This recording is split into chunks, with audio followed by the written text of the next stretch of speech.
So, when we last left you guys, you were in the town of Bryson. To get there, you had quite the adventure. You all, a number of you, not all of you, had met in the village of Ashvale, in a part of the world that was still being settled. It was in the charnel house that you began to converge when all of a sudden one of you, Jack, was attacked by a Bavanshi. Upon not necessarily defeating the Bavanshi, but at least running it off with the help of the warrior, you all coalesced around each other as you healed Jack in a good Samaritan kind of way. And then all of a sudden you got wind of this reward of 50,000 gold that would rid, to anyone that could rid Ashvale and the community of these errant attacks from these creatures that seem to be not of this world. The next day, after all huddled in the tavern for the night, you set out towards this village of Bryson.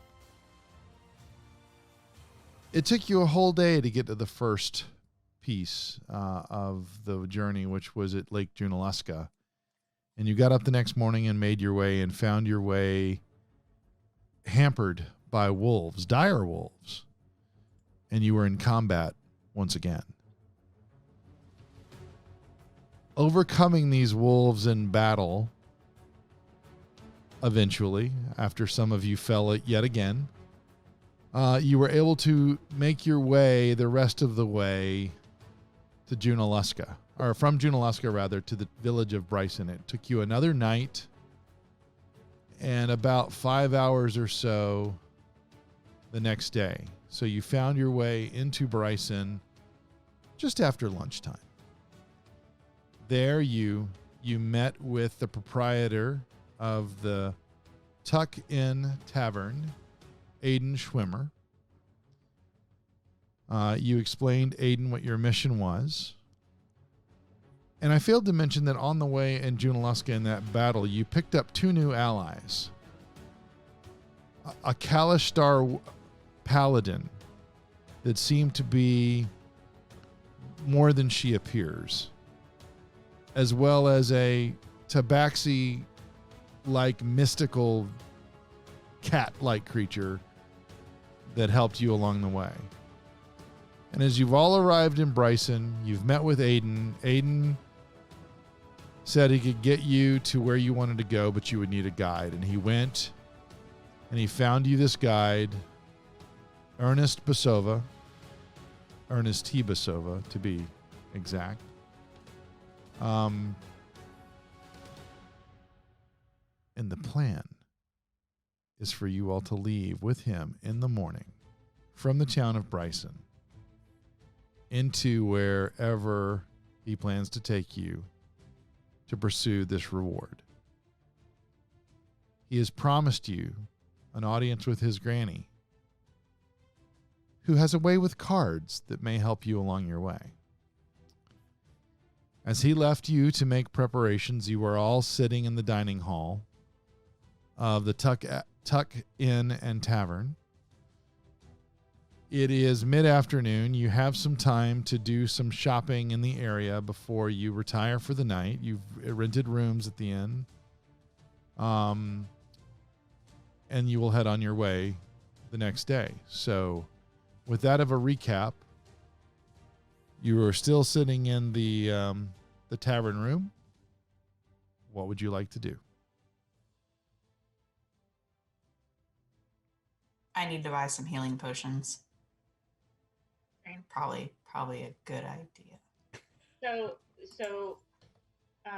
as we were getting to where we are, I have dropped my night goggles at some point previous, and I'm talking to the tabaxi, and he goes, "Oh, no big deal. I'll make you some." Uh-huh. So he is going to make me some. That's nice. Yeah. I love how you talk for the tabaxi. The tabaxi is not paying attention. He's a cat. He's easily distracted. I have a laser pointer. That'll help. Yeah. Oh, you should see what my cat's like with a laser pointer. Okay, so you need some potions. What else are you looking for in the town? I don't have a lot of resources, but I did notice that when the going got weird, we got these magic. One of our party had the magic pebbles, so I was going to go pick up a sling because I'm pretty good with those, and just feels like maybe that could be a useful thing down the road, as well as just extra food and such. Okay. I think the healing potions are generally a little bit much for my wallet. Yeah, I need some rations, and I have no idea what a silver-tipped arrow might cost, but maybe not tomorrow or today, but some point in the future, I may need a few of those. All right. I also need to find tiny tarts as a component. That's what it says. That's one of my components that I need. Tiny tarts. Well, not really sure if there's a brothel in town, much less with halflings. I don't think. I'm kidding. I don't think that's what they mean by that. I know that's not. Although realistically, it's not what I thought it was. Uh-huh. Okay. I thought tiny tarts were like a lemon tart. Oh no. Okay, never mind, they are. I was thinking sweet tarts, but whatever. Okay. That would have been cooler. So, all right. So basically, you clearly need some items, and I assume you inquire of somebody at the tavern, maybe Aiden or somebody else, and they let you know that Bryson's not a big village. I mean, there is most of the homesteads are around the town, and there's just a few type of buildings in the main structure near the river, the Tuck River, which is where they've kind of settled the town. Obviously the Tuck Inn Tavern is one of the main ones that you're aware of. There are some other types of livery stables, and there's a church or various churches actually, just because of different folks have settled in the area and brought their faith with them. But there is pretty much consensus that the place you want to go for any of your mercantile needs is the tailor and mast store down in the middle of the square. And they tell you that you're likely to find most of the things that you're looking for there. I might look for a jacket and some sandals while I'm there. Okay. It's the tailor and mast. That's what you buy there. I can see that. That's maybe one of those. I feel like one of floppy hat things, Hacky sack. Hacky sack, yeah. Absolutely. I mean, realistically, I feel like Jack would also be looking for hair product, but that's not story. That's not story mandatory. So understood. Okay. I don't know. The tabaxi might be too. Need some beard oil. Are you sure you don't just lick it? You just pick it all up? Yeah. Okay, so with that as a backdrop, do you head to the Tailor and Mast? Seems like a good place. Yeah, let's do it. Okay, so you come out of the tavern and you turn to the right and you go down and you're kind of walking along the riverbank because of just the way that the town is formed, and you see this wooden edifice up kind of parallel to where the inn is. It's just further down the street, and it's got this big sign on it that says Tailor and Mast. And then you also see this sort of hanging sign from it that says Dr. Campbell, healer, as if he is somehow associated with this. And you go in and you see this young lady behind the counter. She's 5'8" or so, blonde hair. And you guys walk in and she sees you all. And of course, kind of startled by all these folks coming in towards what would be getting closer to the end of their day. And she goes, well, good afternoon. Can I help you?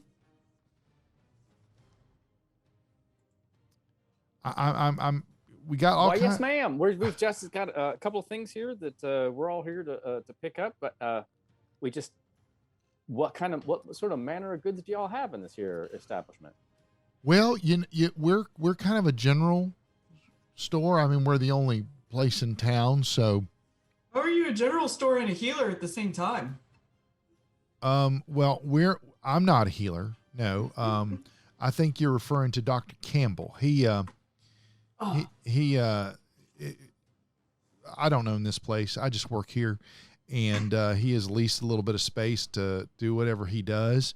Are you needing healing, or are you needing help in that department? Do I need to get him for you?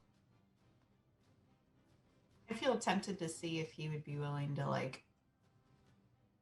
increase health points in some way from his healing. This is just me speaking in general, not to her. Okay. I'm going to say, go ahead. No, you go ahead. I would say, well, ma'am, at the moment, I think we're all pretty hale and hearty here, my friends.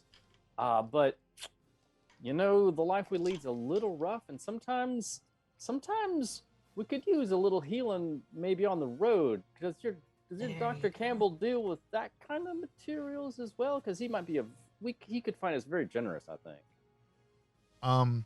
Well, I've never personally had his services, but I do understand that people come here primarily for his elixirs. Ooh, I do need those. Our tabaxi likes licking. Sorry. That's not what it means by elixir. But oh, I'm sorry. I'm totally misunderstood. So with that, say that's some good wordplay, though. That's what he does when he sees a pretty girl. Elixir. Yeah. That wasn't a Jack joke. Damn it. Damn. Elixir. so the young lady behind the counter, she points you down. So this is not a big place. I mean, it's sizable, but it's very cramped with goods. I mean, you can kind of, if you've ever been into an old general store, it's the wooden floors and it's very narrow space, but it's almost like this was a building that was several things that were has evolved into this, the way that it's configured today. So you have on the one side of the store, there's probably more like your traditional food and canning type of products. Your grains and your flours and stuff like that. And maybe on the far side of the store, you might find some coats and leather and boots and those sandals that you were looking for. And then in the middle, there's kind of like these little, there's like a little hallway, and then you see like a couple of doors there. And one is almost like the place that the owner of the store might keep his books or her books, as the case may be. And then a little bit further down, you see another door on the right that would be indicative of perhaps where this Campbell guy is. So your options are you could go talk to him, or you could tell the young lady behind the counter what you're looking for, and then she can kind of give you direction as to what you want. James, are you immediately going to go to the healer?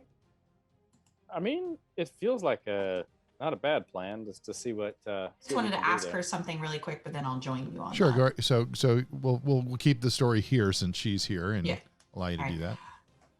You got some tarts?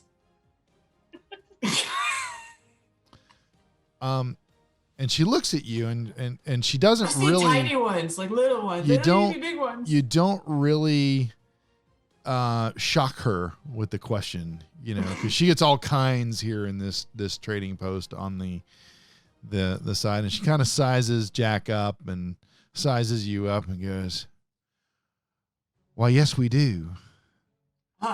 Okay. How many would you be needing? So I'm going to lean over on the counter, my hand in my fist, and I'm like, "Well, pretty lady, how much you got?" And I give her a big wink. I will have to check. All right. And so she goes to a part of the store to look at that. And remind me again what you're looking for, please. I'm looking for tiny tarts. Tiny tarts. Yes, they're a spell component. I am aware of that. I'm just trying to see if I can find. I'm glad you are, because I wasn't until I went over to my spell list and I was like, oh, feathers, feathers, feathers, tiny tarts. I needed feathers for 6 of my spells. And then one spell was feathers and tiny tarts. I'm like, well, there you go. So are these little pastries? Or? Apparently, because I looked it up, because that was my assumption, little lemon tart kind of things. Yeah. And I was like, but why? And then I looked it up. Yeah. All right. Part of water. So she comes back, and she's got this tin, if you will. It's a little round. It kind of looks like 12-inch diameter type of tin. And she says, I can sell you the whole tin, or I can just sell you a few out of the tin. Which would you prefer? Well, how much is the whole tin? And she says, well, the whole tin. First off, how much is in the whole tin? 2 baker's dozens. I never remember. That's 12 20 or 13. 26. A baker's dozen is 26, 20, okay. 26. And I can the tin. I can sell you the tin for a silver piece, or I can sell you a few copper. Some tarts for a few copper pieces each. All right. Well, I don't actually have copper pieces. I only have gold and silver. So I'm gonna do you a solid, little lady, because I like you so much. I'm gonna give you a silver piece, but I only want half, because I don't see myself using 26 of them. To tell you the truth there, Jack, you couldn't store your sewing kit in that tin after you've used up the tarts. I could do that. I'm always fixing my leather pants. So after I eat all these tarts. What are you doing, Jack? You taking the whole? Does anybody else need tarts? Does anybody want tarts? I mean, here's the question: they're a spell component. Are they good? Can you eat them? You don't know. All right, fine. I'll just give her a silver piece for the whole thing. All right. So she thanks you. She gives you the 10. Is there anything else that y'all need from her before you go and see Dr. Campbell? Did we get some potions? Yeah, well, I think Dr. Or is that who we got to see the fellow about? That's the horse we've got to go see. I think otherwise we've got sandals, apparently Birkenstocks we're looking for. And I was just looking for Birkenstocks, yeah. They're over there by the indigo girl clothing over there. I don't know if you saw the Discord, but Roberta called you out on finding the store. I think I'm pretty okay as far as supplies and stuff. Well, I think the pizza's there. Ah, okay. Polydogs. Hey, That's happy. come here. All right, well, I'm going to grab like 8 of those big Slim Jims on the counter and There you put go. them down. Okay. Okay. Salty and sweet. I do. Slim Jim Tiny Tarts. How many? Yeah. Who doesn't, other than Sasha, who does not have dark vision? Me. I don't. I'm a human. So I have 2. What's this? What was the lady's name again? I'm sorry. Behind the counter. Well, she didn't give you a name. I We just were so rude and didn't ask her. Well, We did. We were terribly rude and did We're not. not. You know, Southern unlike hospitality- well, I'm not. unlike most D&D games where the NPCs just arbitrarily introduce themselves, she's a little bit more private. Oh, So she's gonna give us a fake name. okay. All right. That's all right then. So, ma'am, It's Miss. miss. Terribly sorry. Very old Southern to say ma'am. Could I get a couple of pairs of some sort of glasses? Do you have any maybe reader type glasses or sunglasses or anything like that?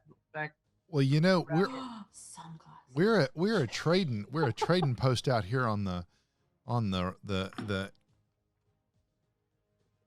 at the border of this my accent's just flying all over the place. It really We're I know I'm going to get there, I promise. Well, we're just this trading post out here on the border of nothing. I don't know if I have anything that are already refined, but I do have these components that you Goggles might of some sort of goggles maybe. Ski um, goggles. I don't know. Yeah, I don't think you're gonna. So just point of order, you're not gonna really find the ready-made product here, but with your tinkering skills, you could probably find some components. So think about what you might need to make glass. Would be some sand and components like that, and you could probably get some leathers, and you probably have some tools in your fashioning kit. So probably really what you're looking for is some sort of a sand and leather type of combination, and then you're going to have to roll for your ability to make this with your tinkering kind of capabilities. It's Maybe not something. some little bits of metal. Yeah, I mean, you could find. The other thing you could do would just start with bottles, just empty bottles, right? Yeah, so she and that's a great point. So she might so they have canning supplies, so there's gonna be jars there that you could get. There we go. Yeah. There we go. Yeah, so You don't have to start with sand. I hope. Good God. well, I'm just Yeah, it's throwing it gonna- out there. Sure, man. Hey, with Yeah, with the right roll, anything's possible. You know what I'm saying?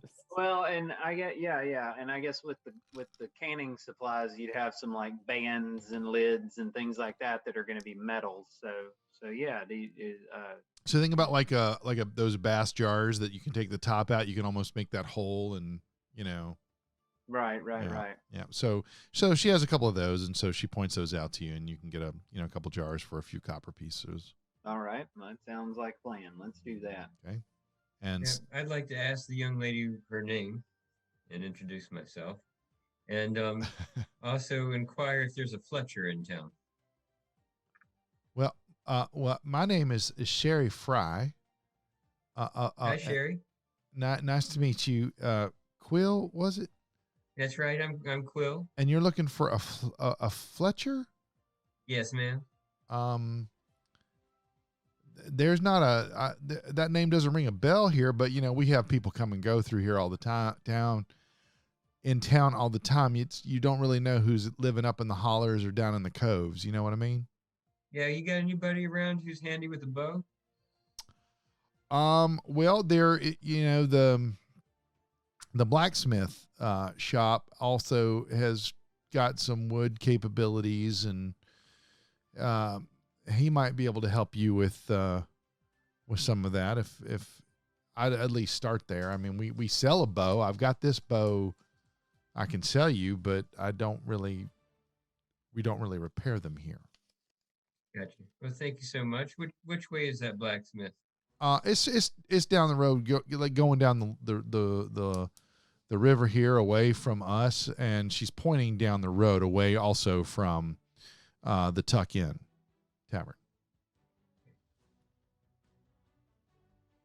Thank you, man. What are you? Because you're looking for the arrows. Yep. Yeah, you're See what probably they got. yeah you're probably gonna find now they've got hunting arrows here. You probably would notice. In the other part of the store on the far side of the healer where the clothing was, you might find stuff like that. It's like sporting goods, lingerie, etc. That's a joke, but you'd see the arrows over there. But you asked her about fixing a bow, not buying arrows. Not arrows, yeah. Yeah. No, I asked for a Fletcher. Right, So which is it's- arrows. Yeah. Yeah. Yeah. So She didn't know. that's She cool. didn't know what that was because the DM didn't know what that was. Just to be clear. That's hilarious. That is pretty good, yeah. Yeah. I was think thinking, well, you know, Western North Carolina. There's Fletcher. There's Mountain Home. There's Oh yeah. so Yeah, my I mean, brain was I grew up with people whose last name was Fletcher, and Yeah. they probably yeah? didn't know what it meant either. so that's where she went. Okay. Yeah. Yep. So now so we learned something tonight. I learned something tonight. All right, keep going. So- I was just looking for a slingshot before we go and talk to yeah, that's over yonder in the other part of the store. You're going to find it over there by the bow I was talking about just a minute ago, and we have some arrows over there. And Well, thank you, ma'am. Or miss, as the case may be. you're too kind. And she stays at the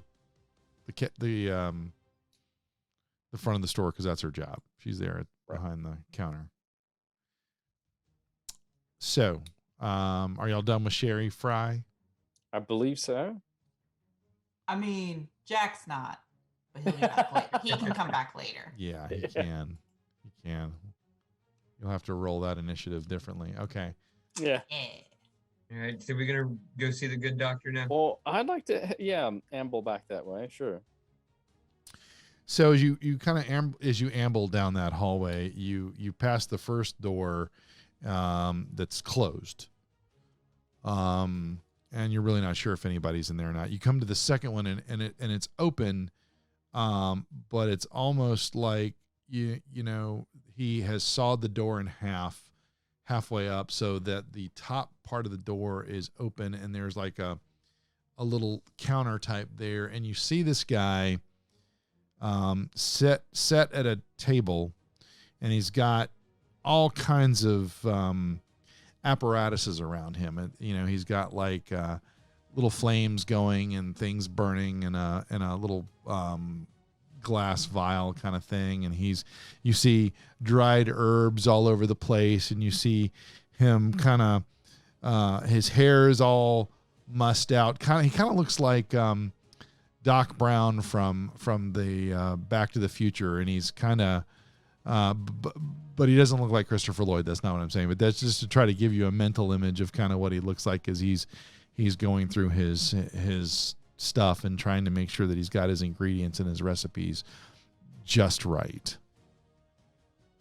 And he doesn't really notice you, so you're probably going to have to get his attention. Jack, you're up. Hey, man, how are you today? And with that, he's like, oh, sorry, I didn't see you there. How can I help you? Doc, come here. And I like tell him to come here and whisper to him. Doc, I'm having a little bit of a problem. I keep going down when we get in fights. And I gotta look like the big strong guy of the group, okay? I'm the fighter. And I don't want the girls to see me falling down all the time. Can you help me with that? And he pats your arm as if to try to give you comfort and solace in this clearly vulnerable confession that you have just made to him. I like start sniffling a little bit and And he's like, a little teary-eyed. well, I can tell you that you've come to the right place. I am your good Dr. Campbell, Robert Campbell, at your service.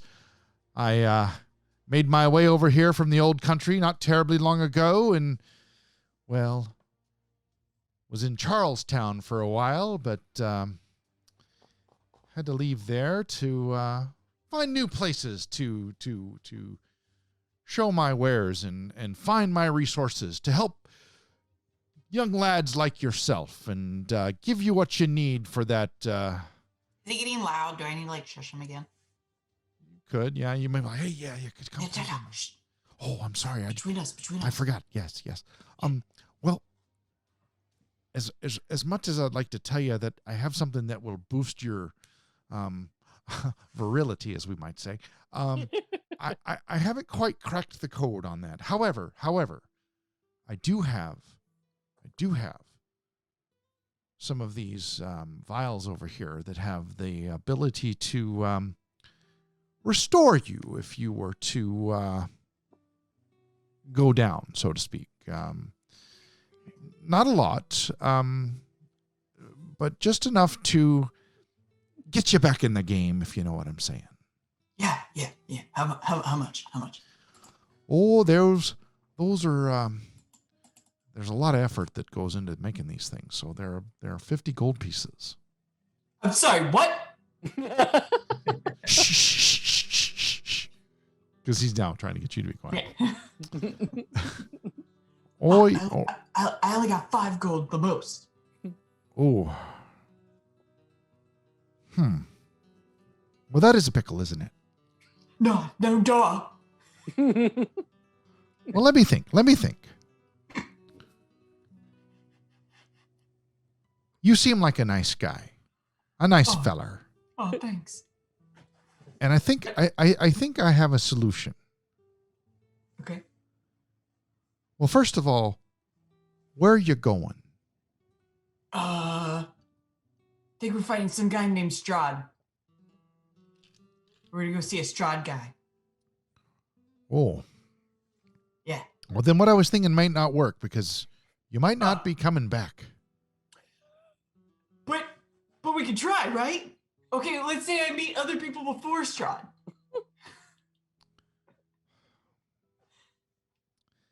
So, Doc, I need your help. Come on, man. Are you the only one trying to get a healing potion, or is anybody else trying to get a healing potion? I think others were. James, were you? Oh yeah. Okay. Okay. Yeah, but Jack's I'm tucking watching, them I'm down watching low all right this now. going, Yeah. okay, yeah. Yeah. Some of my friends need help too. I just need the most help.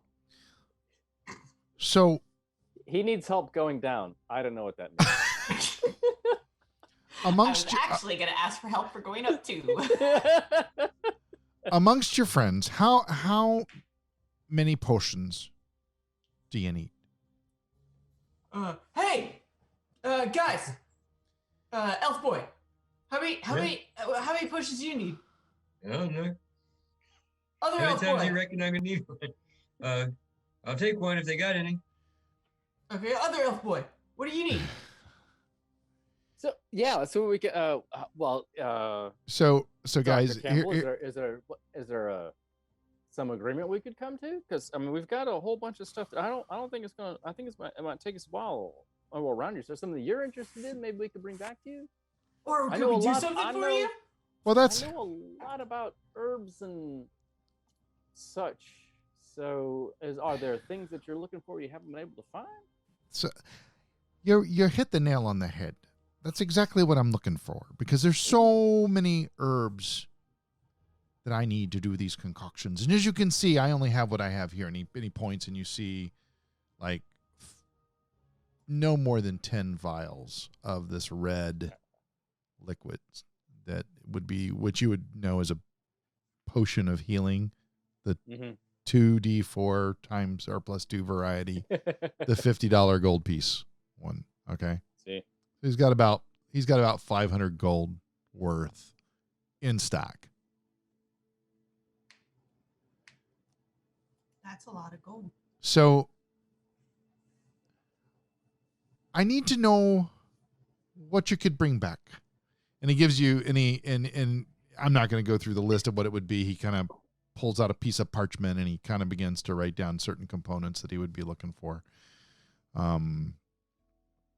But in the process, he actually does it in such a way that it gives you a sort of a recipe, if you will. Mm-hmm. And depending upon how some of you might do with medicine checks and certain roles, we might be able to do something with that later. But he hands that. I do have medicine, so yeah. Yeah. Okay. So that's just, we'll see how that turns out.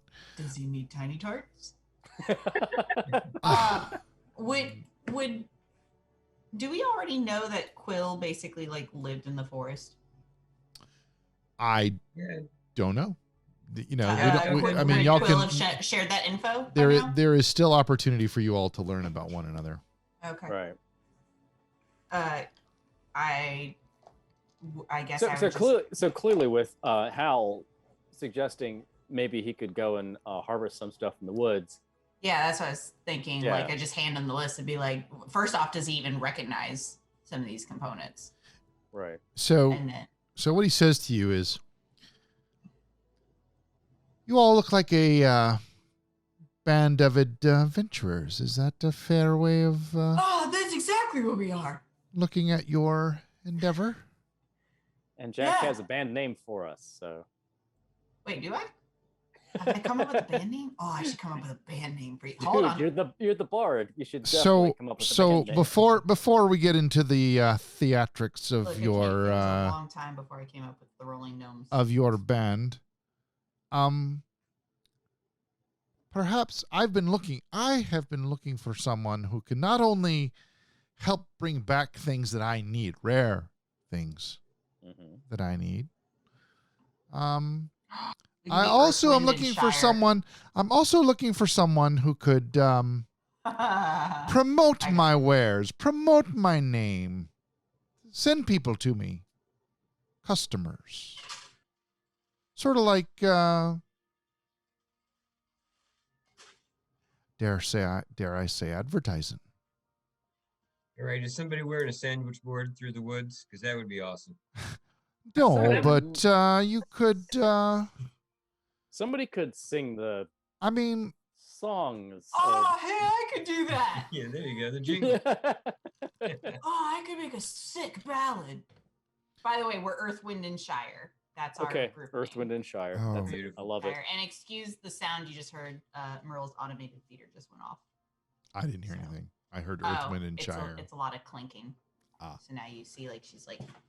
Right. So seriously, Hal and I both have some skills finding stuff in the woods.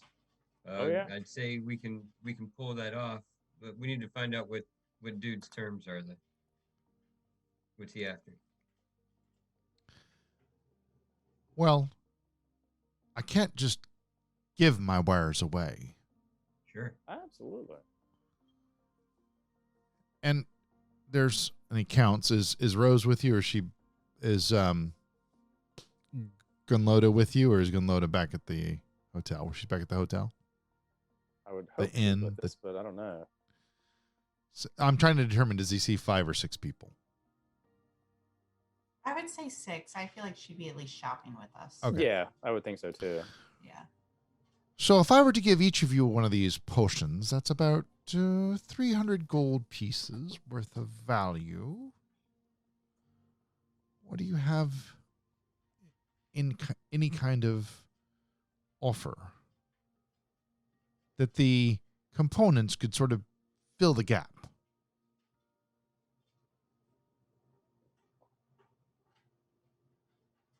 What are you missing, man?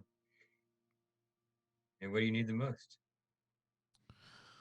Well, I've given you the list, and you look through the list, and there's a lot of herbs and components, different variants of things that you know would probably be easy to find in the woods, some things you're not really sure of how to find, some that you're not even sure if you can find in these parts of the world. But you get the impression that some of the things on the list outside of the recipe he gave you may not just be for this type of potion. Gotcha. So do we want to do a side quest with this guy to get some healing potions, or we want to go see Granny instead and come back to him when we think we might have more jingle in our purses? Well, I mean, I figure if we can offset about half of the cost. with finding things, that would get us into a good spot. When does he need this materials? So I'm feeling like yeah, go ahead. Yeah. Also, did he say the total number he was willing to give us? Well, he's assuming that you want one each. One each. And that's, I mean, he's got 500. He's thinking you want one each. He's trying to How figure. much HP does it restore? 2d4 plus 2. So that could be anywhere from 3 to 7. Or 10, actually. 2d4 plus 2. That's a minimum of. Oh, I'm sorry. My brain. Math is hard, folks. This is public school right here. No, I thought I was thinking 1d4. I was thinking 1d4. Sorry, that was bad on me. I feel like there's a part of me. I can't wait to read the trolling below after that one. Yeah. Well, you know what? I think that we got to go see Granny. I don't think we can put that off. I also think that maybe we're not in the right league to be able to buy this guy's product right now. So if he's got something we can do to show good faith that we're going to try and prove ourselves that we're good for it. I'd like to find out what that is, and then let's go see Granny. So here's what Hal's going to do. Okay. He's going to look at that list. Okay. He's going to look at Gunloda. He's going to look at Quill. And he's going to say to Dr. Campbell, I think we can do business. I don't think we're in the right place to do this right now. But if we come back after a couple days with some of these materials, I think maybe we could come to a better understanding. Maybe not, See how hard it is to get the materials before. Well, yeah, something. but I'm just yeah. Yeah. No, I'm just. Oh, and if it sweetens the deal, I can go ahead and roll what is it?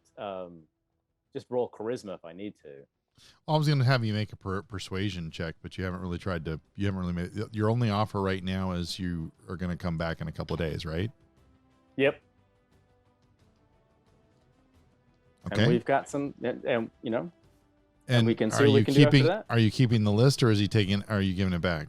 I'm gonna keep it and see what he does. So go ahead and make a persuasion roll. Okay. Using a d20. First roll of the night. I know, Yep, right? here Took us it a while, goes. right? The rhythm is coming, I swear. Whoa. Oh, we're doing it there. Okay, that's fine. If that's all right. No, it's totally fine. Totally fine. I just wasn't expecting it there. I don't know why. Yeah, that reminds me of high Oh, school. I know. Hey, look at that. 17. Wow. Okay. I'm a persuasive dude. I can see that. Yes. And he looks at you and he sizes you up and he looks at you and he looks at Quill and he looks at Gunloda and he says, I tell you what, you seem like good people. I'm going to roll a little dice on you. And he reaches over and he grabs 2 of the vials. And he hands you 2. All right. So nice. All I ask is you promote Campbell's and Bryson at Taylor and Masts. I'm working on a better name. But that's what I got. Don't worry, dude, I got you. And I pull out my little journal And you start got- writing the ballad. And you have my list. What rhymes with Campbell's? Keep your eye out. Keep your eye out for those. Bring me those. That'll square us up for the 2 potions I just gave you. And it'll probably go a long way towards your next transaction. Should you come back. As he hands them to me, or hands it over, I'll put my hands around him and say, "Thank you. You will. This is trust not misplaced." His eyes go really wide as you grab him because he wasn't expecting it. And he kind of gives you this. And then he kind of relaxes because he realizes that you're doing this more as a friendly gesture. Take the vials. And he says, Godspeed to you, my boy. Godspeed. See, I find it really funny because I thought, and this is what I really thought was going to happen, he wanted the 2 sampler vials so that he can just copy the recipe and just make it for us for free. Like, that's what I Well, really he did thought give you a recipe. He did. He did technically, but is it the recipe for that? That's the question. Yeah. Or if he gave us a recipe for like a smoke Well, bomb. and you also don't know if you're going to be able to brew it, although you might have a brewer amongst you. Maybe. We'll have to see. We'll have to see. All right. Okay. What time of day is it, Joe?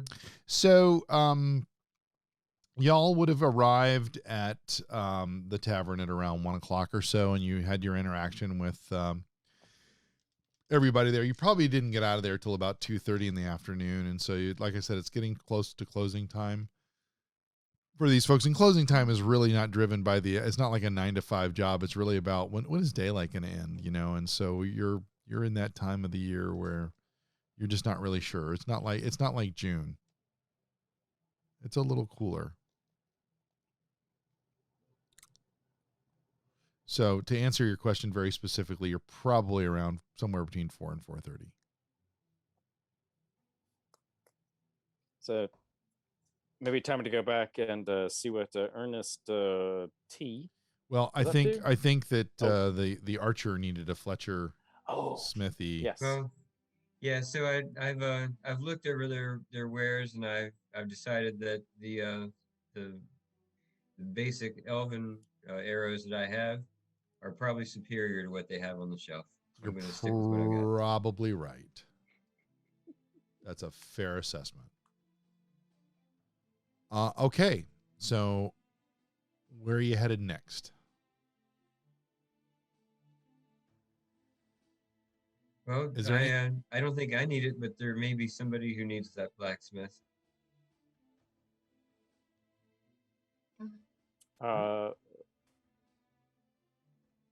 Chris, you want to go visit the blacksmith? Is that you, man? I think I've got what I need at this point. Okay. I found the supplies that I wanted there at the store. Right, and I've got to pay for my Slim Jims.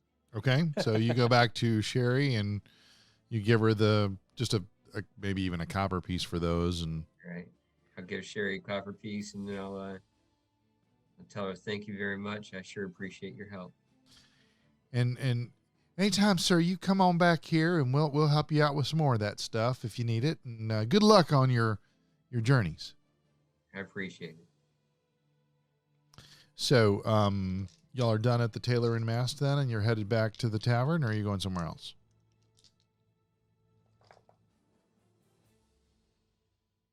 I think.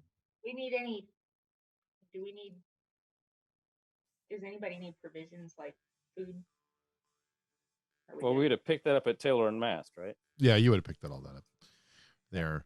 We'll just for the sake of moving the story forward, that you guys, while you were there, you were able to pick up some, some rations and the things that you needed to sustain you for a bit.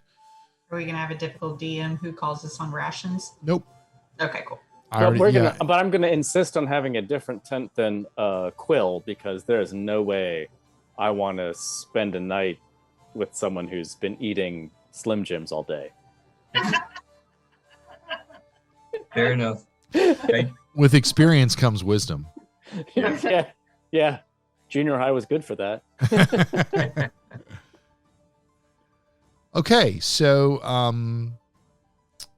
do you guys head back to the tavern? That's about right. And if I recall, Aiden worked out a deal for you guys on a couple of rooms to share, if I recall. Yes. And so you have rooms, and before you guys retire for the night, is there anything you want to try to do? Mr. Tinkerer, do you want to work on those goggles tonight and see how we do? Yeah, I think once we've kind of gotten back to the establishment,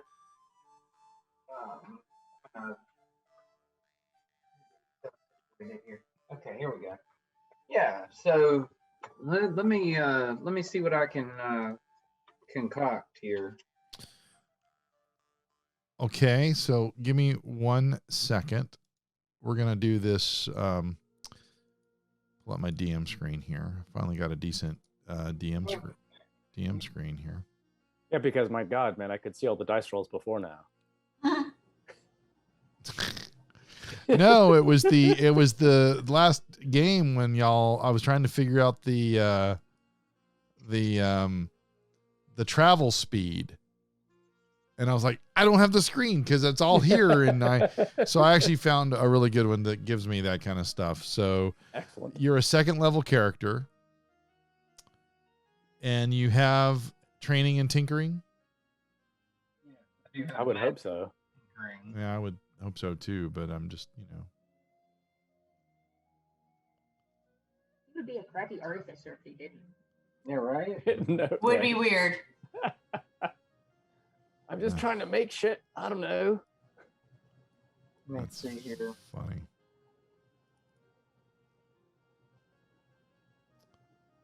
He has. Or should have.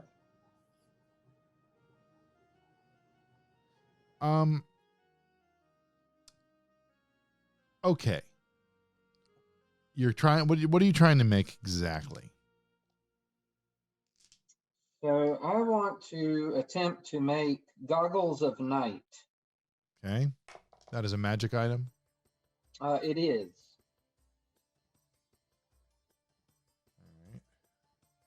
All right. According to, yeah.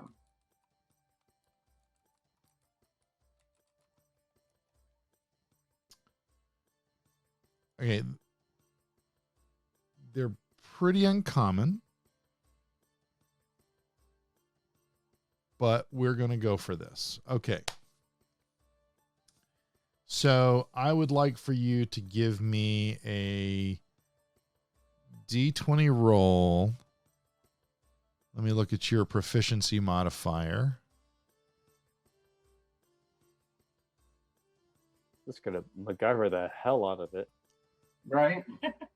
All right. Mad. So what I want you to do is I want you to give me a roll of a D20 and I want you to add your intelligence modifier, please. Okay. Intelligence.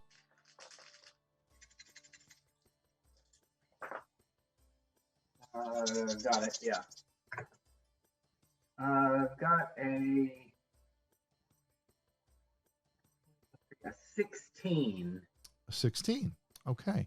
So you find that you're able to take the jars and you're able to basically very precisely cut the bottoms out of them. So you have these clear glass structures and you're able to kind of wrap the leather around it the way you want to. I'd like for you to give me one more roll, please.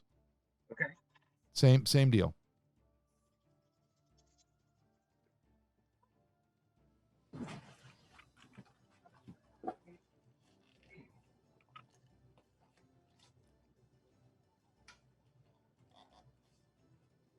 $17. 17. Okay. So you're able to do the necessary tinkering things that you would do to infuse these goggles with the properties that you would need for them to work. And you're able to put them on and just sort of go to a dark room and just kind of put them on and see if you can see. You have dark vision though. You're not going to know, right?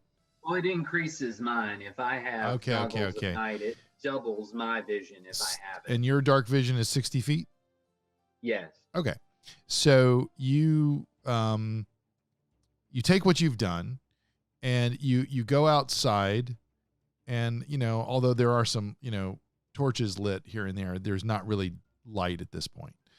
And you're able to put them on and you see way down the river, much further than you thought you would be able to see with your normal vision. In fact, you're able to kind of go back and forth and sort of see the distance come shorter and longer and shorter and longer because you have successfully made some goggles of night.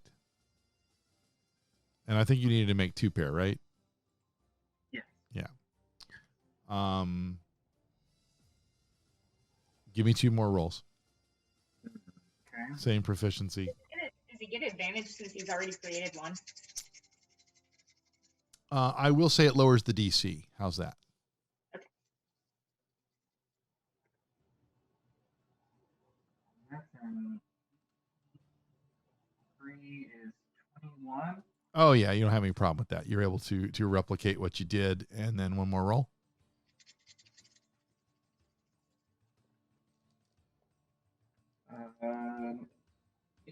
18. Yep, no problems. You are able to successfully craft 2 goggles of night, but Nice.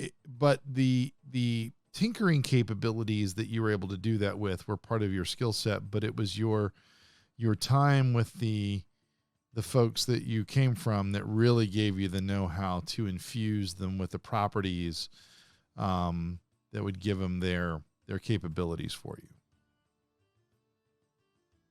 So all right. So from outside and discover that everything has gone as planned, and so I'm just kind of doing the happy dance, because the big 6 foot tall cat doing a happy dance is just kind of hilarious. Are you wearing a blue jersey with black letters with 2 zeros on it? Sure.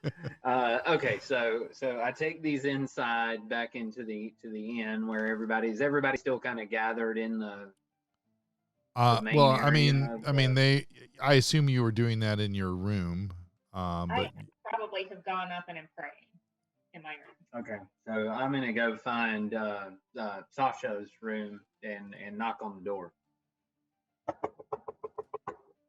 Yes. I was hoping the dogs would bark. She's sleeping in the moment. Miss Sasha, I have made you some goggles that may assist you in your dark vision endeavors. That's so awesome of you. Thank you so much. Oh, you're very welcome. I have another gift to deliver, so I will bid you good evening. I'm gonna make my way down to Jack's room. oh, Jack's not in the room. He's down in the tavern. I'm totally in the tavern. I was just about to say that. Okay, all right. I'm in the tavern, drinking drinks and working on this And- this amazing ballad for I Campbell's. banged on Jack's the working on a door, pair of and goggles no of his own. avail. Nobody's coming to the door, so I'm like, Crazy Bard's probably down in the bar. So Yep. make my way down to the bar and stumble across old Jack. Like, excuse me, Mr. Jack. What's up, bud? Hey, Cat guy. Cat. yeah. Rain. Call me Rain. Rain. Yeah, You know, if you wore a collar with that, I would remember.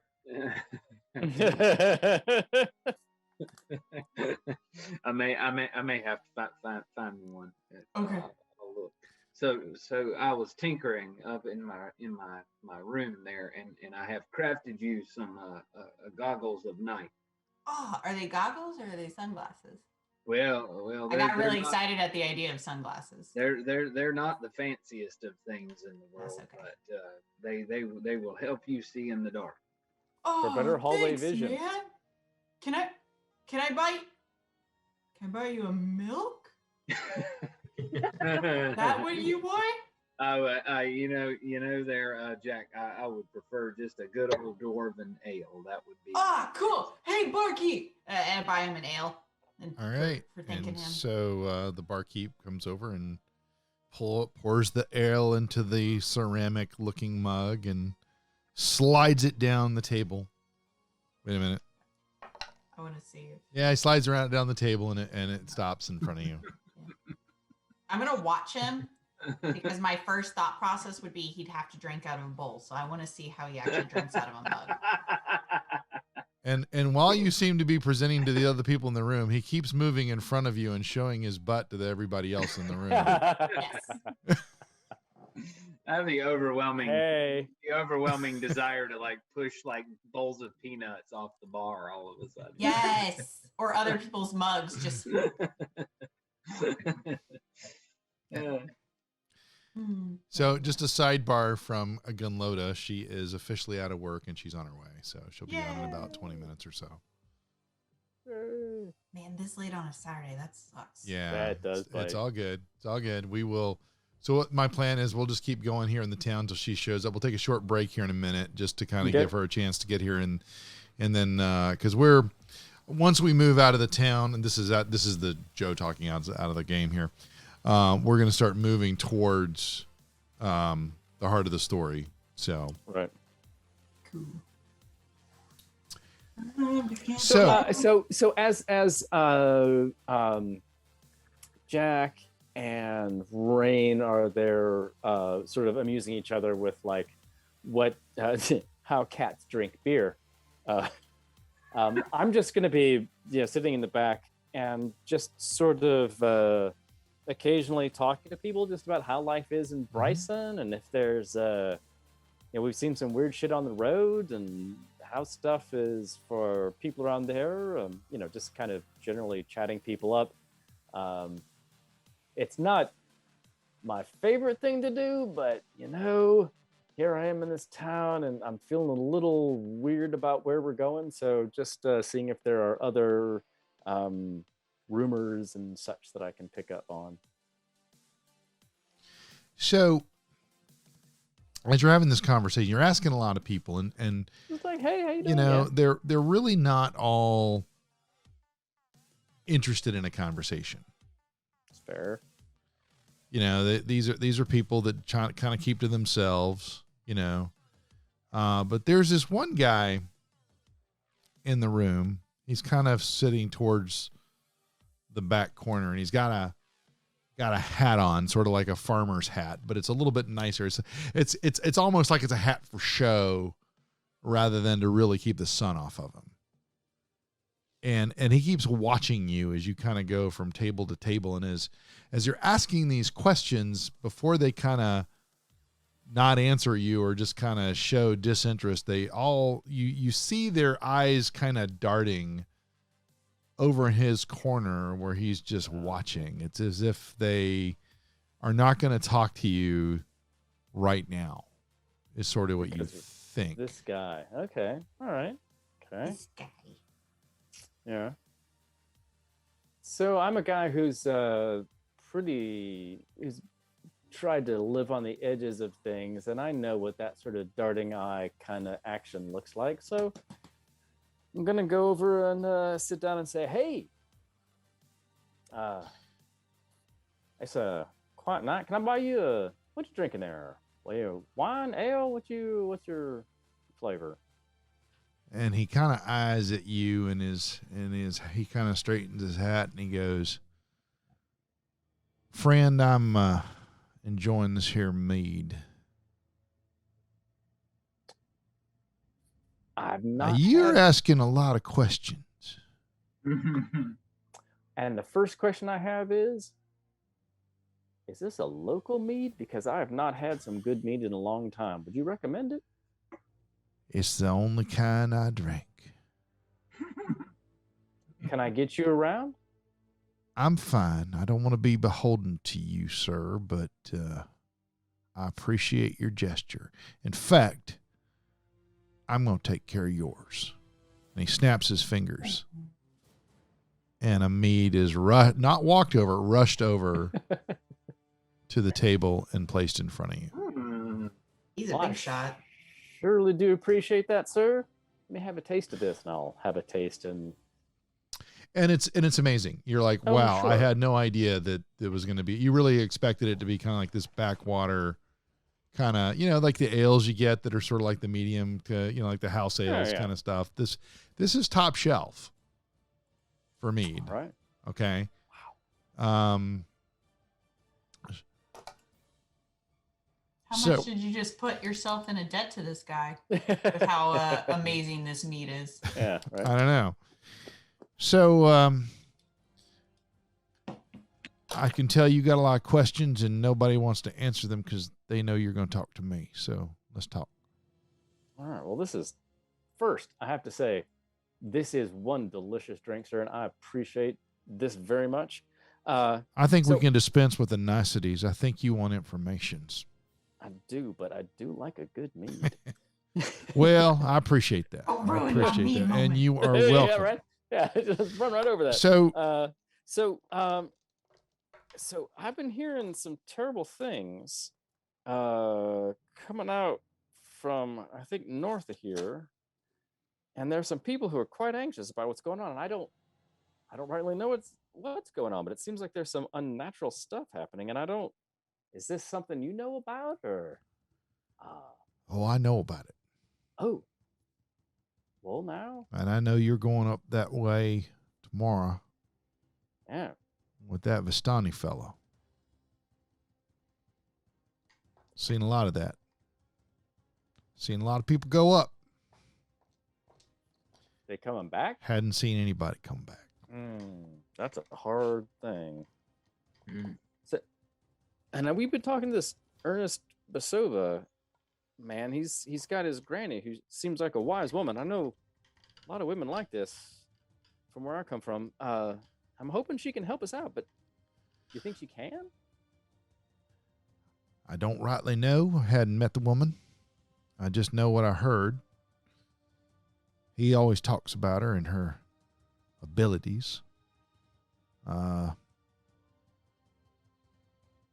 But there's fear and there's concern. You know, we all live up here because we want to be on the edge. We want to be far away from people being in our business. That's why we chose this spot. We got lots of folks around here that live off their little plot of land that they have, and we come here for a little bit of community.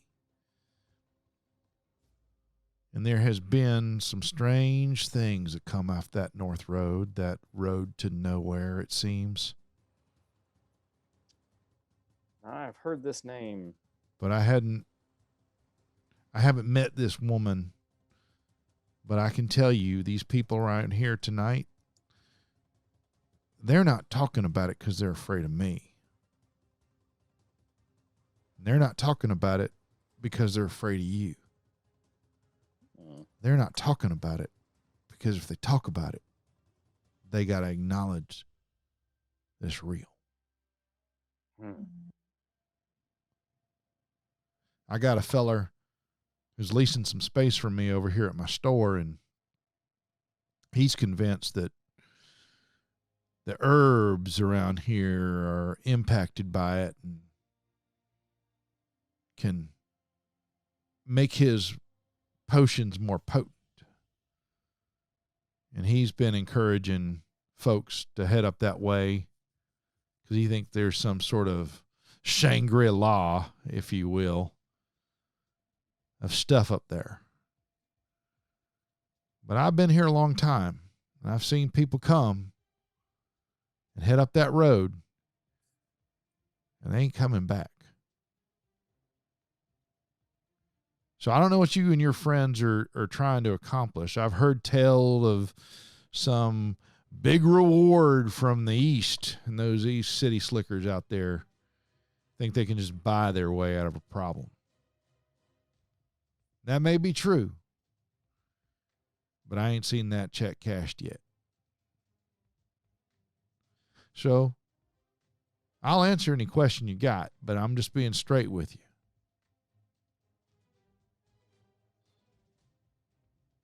Well, sir, I do appreciate that. He takes a sip of his mead. Which is awesome. And I will say, there's a name we've heard a couple times. I understand this fear and concern. I'm almost afraid to say this name myself. So I'll lean forward and say, what does the name Strahd van Servich mean to you? He laughs. Oh God. He's like, that isn't a name that shouldn't be spoken, but it is but in my book, it's just a legend. Something that I think it's just something you have to understand. We came and settled here, but it's not like this place wasn't already settled. There were people here that have been here a lot longer than before my forebears even found this continent. And they were the ones who first breathed that name into our consciousness. And it only struck me because if you listen to their language and the cadence of their language, this is an otherworldly name that doesn't seem to fit the rhythm of their language.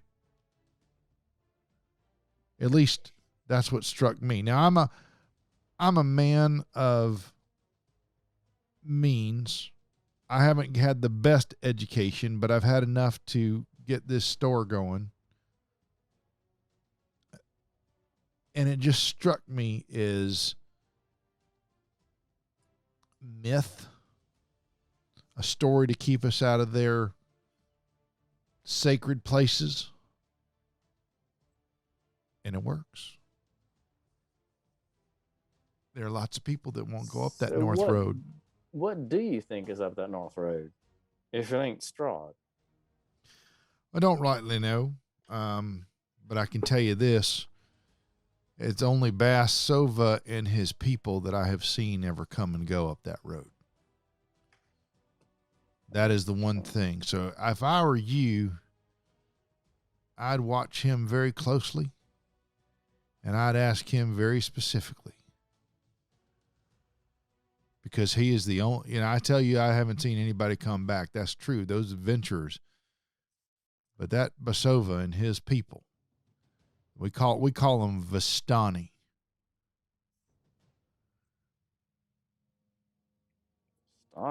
Vistani. It's I don't know where they're from. We got so many people coming in here from now all over. These accents are crazy. It's almost like it influences mine. I never know when mine's going to go from like this to something else. It's crazy. It could be Irish one moment, and you just never know. So I'm guessing, and I don't know, maybe are you either Taylor or Mast? Well, you're a smart fella. Henry Taylor's my name. Oh, Henry Taylor, it is a damn pleasure to meet you, sir. It's a pleasure to meet you. Have you met my partner, William Mast? Has he shown up? I don't think I have had the pleasure. I was at your store earlier today, and I met this lovely woman named Sherry Fry. She was most helpful. Now, you stay away from Sherry. Oh. Yes, sir. That's my niece. She was so helpful to us. Well, that's good. She's a good girl. She's a good girl. Yeah. But she's already courting. Oh, is she? So she's courting and she's sparking, so I want you to stay away. Oh, I'm happy for her. I've seen your type come into town before, and they just think she's the bee's knees, as they say in the old world. Yeah. You know, my interest is more about finding herbs out in the wilderness. I like to be by myself. Oh, you're one of those. Okay. Well, that's fine. That's fine. There's anything wrong with that. Do you sell lube at your store? No. I don't know what these funny words mean. She's a lovely woman, and she is a credit to the whole establishment. She makes people just, she's just a wonderful young woman. Okay. She's a good girl. She ain't that perfect. Let's keep moving on. Let's talk about this other stuff. Did you, and you say the herb thing, that makes me think you probably talked to my tenant. Yes, Dr. Campbell. He was a right interesting young man. Yeah, he's a piece of work, isn't he? He is. Well, word I hear is that he got run out of Charlestown for pushing his unusual wars. Of course, he tells a slightly different story, but I that makes understand. Well, they perfect got some of those. I don't know if you've ever traveled down that way. They've got some Gullah folk down there that have helped him improve his concoctions, and he seems to think he can find some customers, but new strains of his solution up here in these parts. Well, is he? He was looking for. He was thinking. Maybe he's one of these fellows who's thinking that these herbs north of here are a little more potent because of what's going on. Or He seems to think there's something up there, but he's not brave enough to go up there himself and look because of the fact that what I've already told you. Yeah, Nobody's come back, and I don't think he's figured out how to trust the Vistani to work with them. Well, you have given me a lot to think about this evening, Mr. Taylor. Are you sure I can't buy you another round? You didn't buy this round. Can I buy you this round? No. You guys came into my store and you bought some tiny tarts and you bought some leather and you bought some jars. I know what you bought in my store. I was in the office when you were in there. That's why I came over here. Because I felt like you needed to hear what I had to say. So. Well, this is important stuff. Is there anything I need to check? My friend Jack over there sometimes gets into a peck of trouble. Yeah, that pretty boy. You tell him I said to stay away. Check up on him. Is there from anything else Sherry. that you would like to let me know? But I will definitely convey that. Is there anything else you think I should know before But will I listen? Well,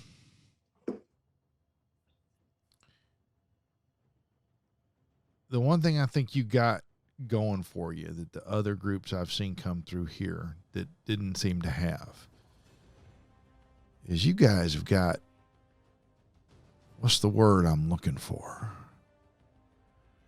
I don't know the right way to say it, but cat? No. y'all are, well, that's part of it. I think y'all are the most unusual group of people I've seen come through here. You certainly seem to be a diverse group of people. And maybe that's just enough to give you the edge you need. But my advice, if I were you, would be trust no one. And that includes, don't even trust me. Really? He's really making us convince him. You are one dark motherfucker. Yeah, no. And nobody has insight checked him. I love this. It's great. I mean, he's the only one talking to him. Why would we? I know, that's fair. Yeah. That's fair. I'm busy writing a song for Campbell. As we're sitting there talking, what was that? I can certainly go with that. Well, Quill, what were you saying there, buddy? Oh, I mean, I've been a loader in the woods for years, so hanging out in the tavern isn't really my thing. But I've been paying a lot of attention to what's going on, and I'm thinking to myself a couple of things. The first of which, I'm looking at this singing fella in the tight breeches, and the dancing cat, tight.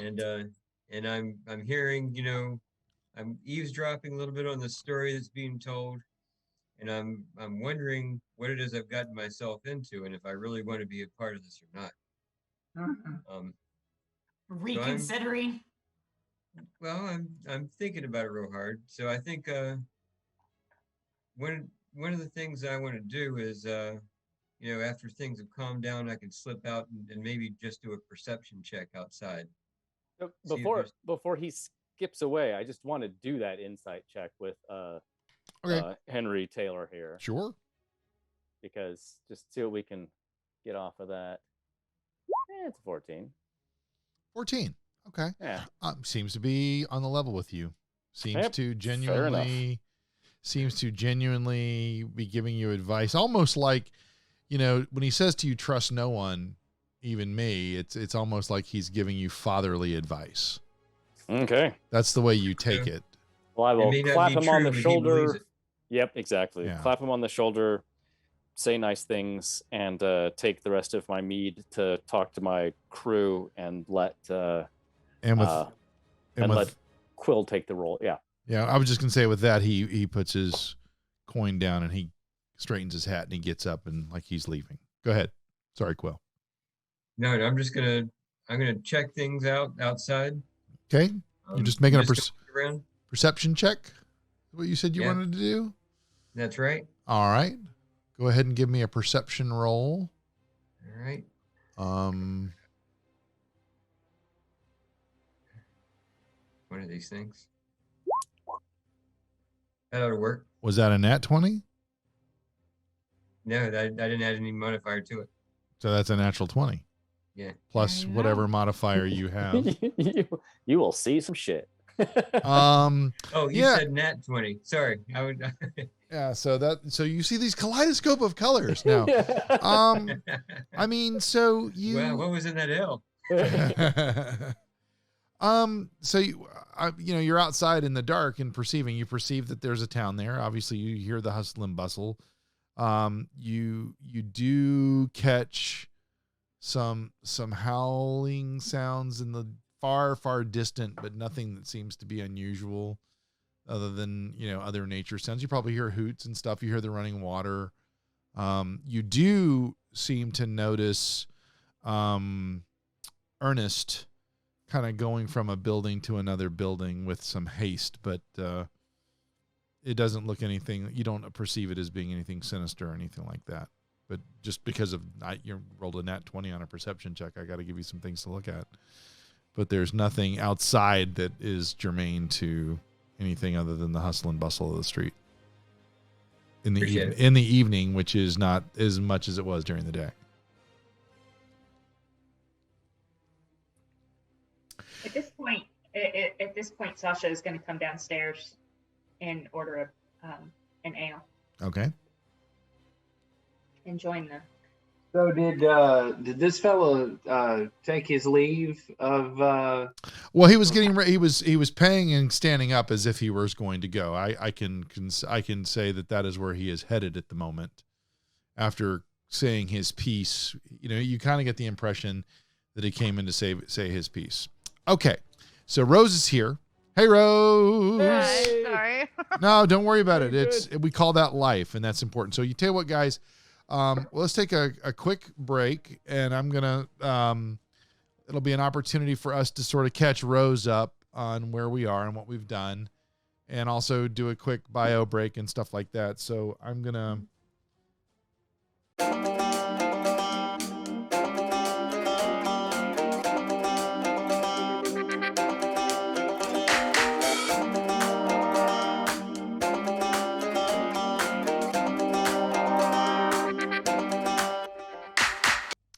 Okay, so we're back, and y'all were still in the tavern. I believe that Sashana had just come down and ordered an ale, and so that's where we are. Oh, and Mr. Taylor had just put down his coin on the table to pay for his mead, and was straightening his hat and kind of gathering his coat, and looked like he was about to leave.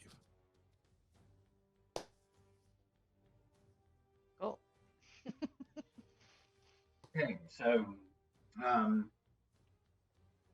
as to not completely metagame things, I'm gonna saunter over to in Hal's direction and see if we can get some insight on what his discussion looked very intense from the bar as Jack and I were sort of chatting and kind of keeping an eye over that direction. His conversation with this unknown fella to us looked pretty intense, and so kind of make our way over there and see if we can get some insight on what he's learned. I'm going to join the group. Yeah. Okay. So I'm gonna get up as Mr. Taylor is leaving as well and say good evening, sir, and walk over toward Rain and everyone and Jack and say, okay, so, and just sort of moving towards them as watching Taylor leave before we really start to put our heads together to talk about what's going on. Okay. Gondola would like to kind of stumble over to the group. Like, oh, what I missed, guys? What's up? Yeah. That ale was pretty rough for breakfast. In true Jefferson fashion from Hamilton, she walks over and goes, "What did I miss?" He is very sassy in a good way. Well, you know, as they say where I'm from, you can't drink all day if you don't start in the morning. There you go. It's true. Speaking of bartender, maybe just a little, Hair of the dog, if you yeah. will. Dog. What? He'd like a Brandy Alexander is what he'd like. Yeah, so then I will sit down and I'll catch them up on what I heard. And what I will say, one of the things I'm going to say is, I don't know this word Vistani. Have y'all heard this word before? Would I have any, as being connected to the native people of the area, would I have heard of these people? So I would like for you, Rain. Well, all of you give me an intelligence check. That's probably trouble. the best place to start. You said all of us? Sure, why not? Well, at least all of you who are inquiring. 19. Oh, that's a good one. 2. 22. Sorry, guys, I got this. I'm very smart. It's a 2. I have a -1 intelligence. I don't know why it says 0. So Gunloda and Jack have no clue what this means. But High five. and Quill, I'm sorry, Quill, what did you get? 16. 16. Okay, so those of you who have been in the area would have heard this word before. You would know it's not native to the region. You would know that it is a word that kind of appeared here around the same time that the legend of Strahd appeared here. You don't know if this is another one of those groups that came from the old world, or if they're, or how they got here. But it's just sort of like this group of people, this community of people that are kind of pseudo-nomadic. They seem to come and go. They travel a lot, usually on foot. Sometimes they're on horses. It's that they try to keep their culture intact by keeping themselves together, and they'll trade with the outside world, so to speak, but they really don't want to intermingle, if you will, because they have certain traditions and things about them that they would like to maintain. So you would know that. You would also know that they have sort of mystical capabilities, not so much like a magic. There's magic user among them, but it's almost like the like I give you the evil eye, or I put a curse on you, kind of superstition type of magic, if you will. Like that the gypsies of the area? Well, that's the word I think that Wizards of the Coast is trying to get us to not use, but sure. Gotcha. But yeah, that's kind of the idea. The nomads of the area. Yeah, that's Romany. Romany is the There you go. But yeah, that's a fair description. There.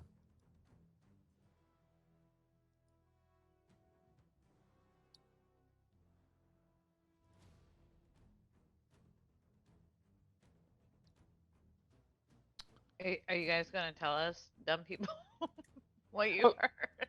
Yeah, please share with the rest of the class. Right. Are we doing this? You can decide if you want to tell it, or you can just say that, you know, you can, without metagaming it, as Rain said, you either would just know that and you can share it, or you can just say you've shared it and now everybody's on the same page, however you want to do that.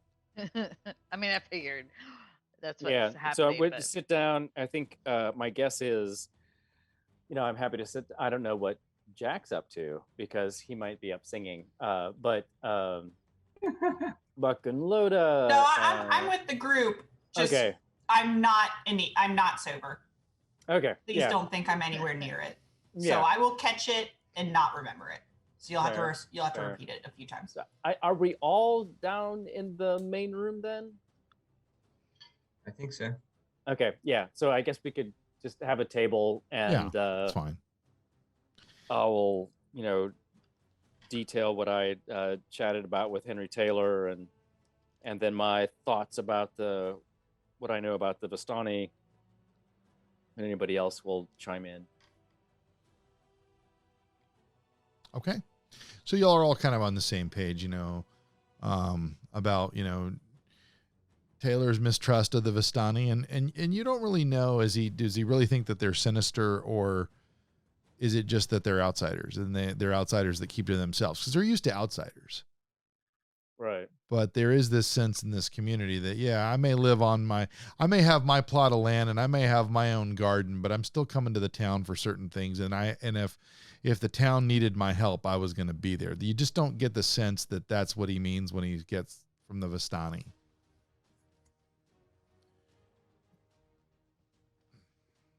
Gondola would like to ask, how you spell that?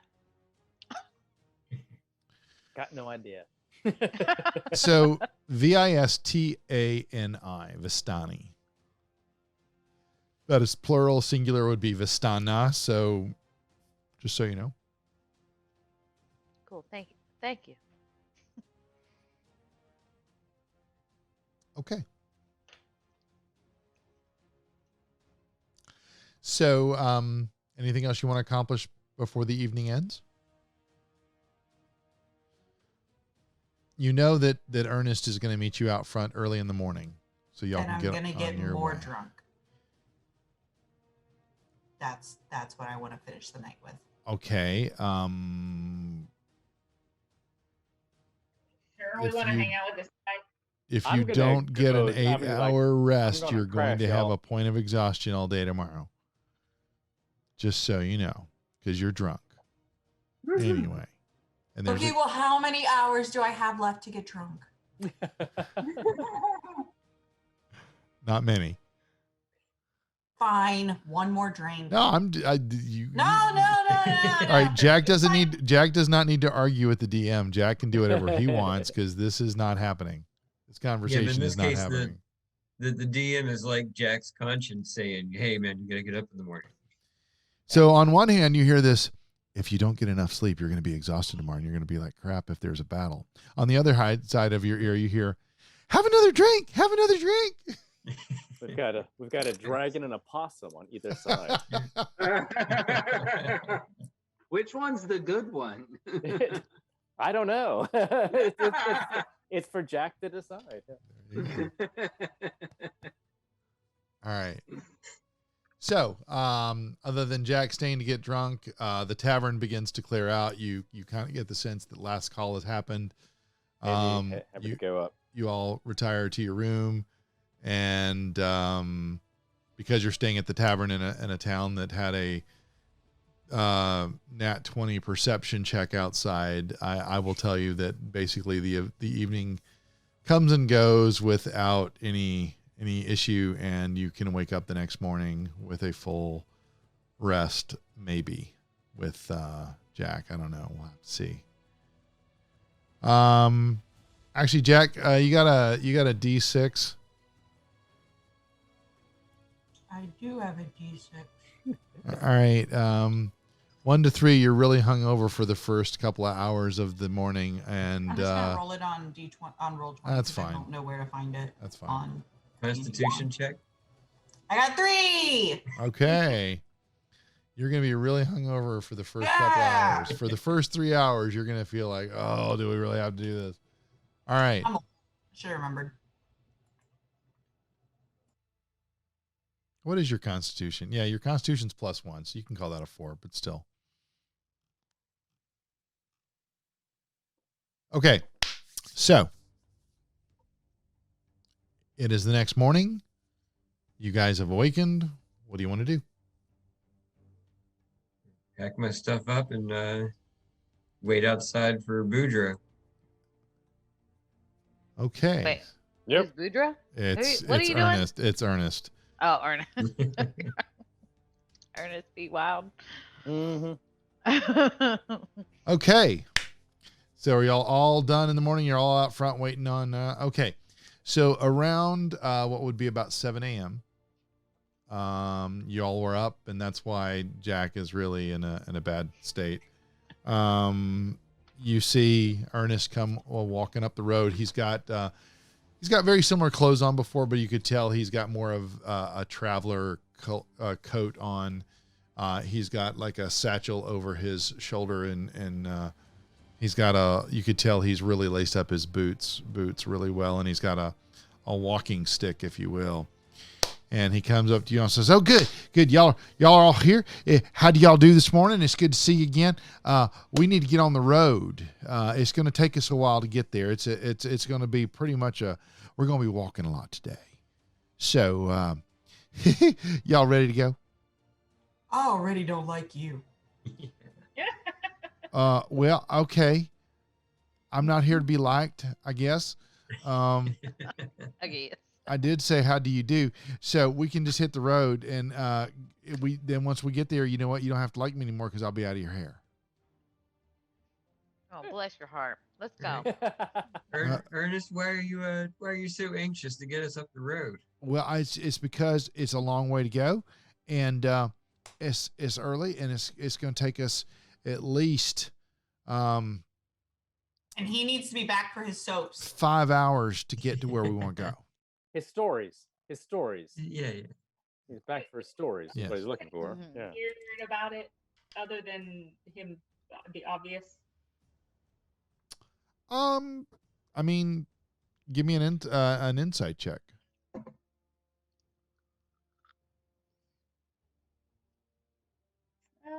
Let's see.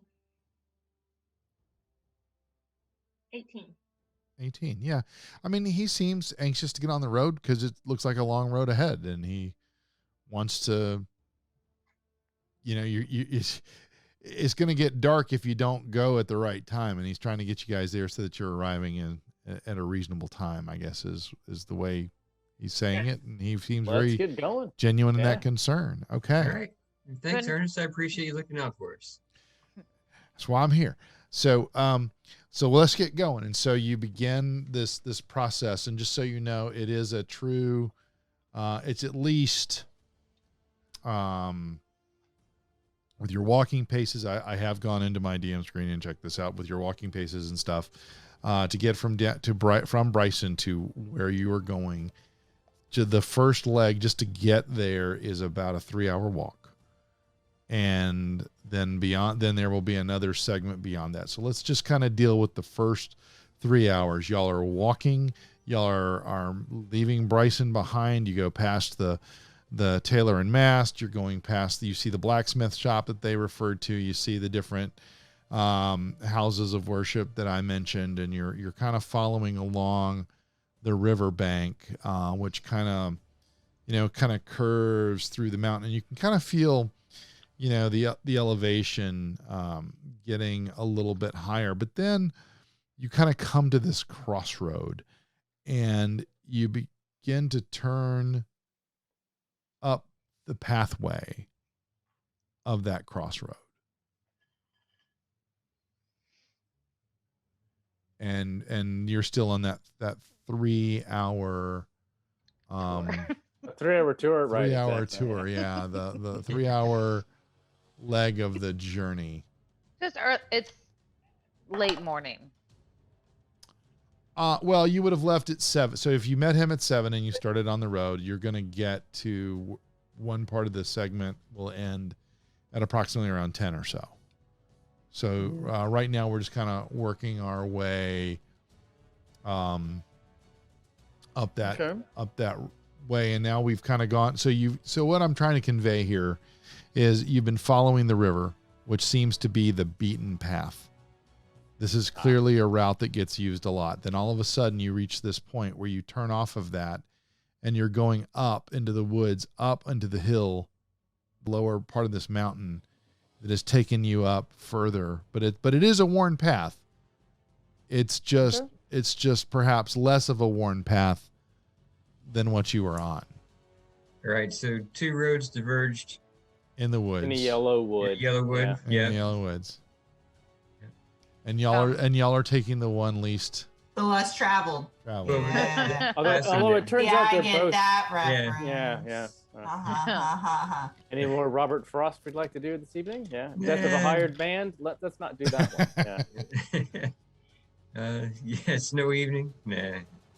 All right. I'm game. We're gonna follow dude up the where the road diverged, right? Okay. So Shane, what's the cat's name? Oh, that's Merle. Oh. That was a utensil from eating. That's Merle. Merle is being a horrible butthead tonight, so I had to grab her and hold her for a little bit. So. Always good to see cats. All right. Sorry. Oh, it's fine. All right. So y'all continue up the way. Can Gondola look around and see if she sees anything out of the ordinary? Like berries or anything? Yeah, absolutely. Make a perception the check. Ordinary berries. Berries? Make a perception I like berries. Check. Oh, 23. Nice. Oh, dang. Very nice roll. Perception. That'll probably do it.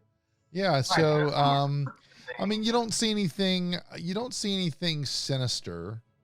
But you do notice something as you begin to increase your elevation away from the water. You notice that the flora around you really begins to shift.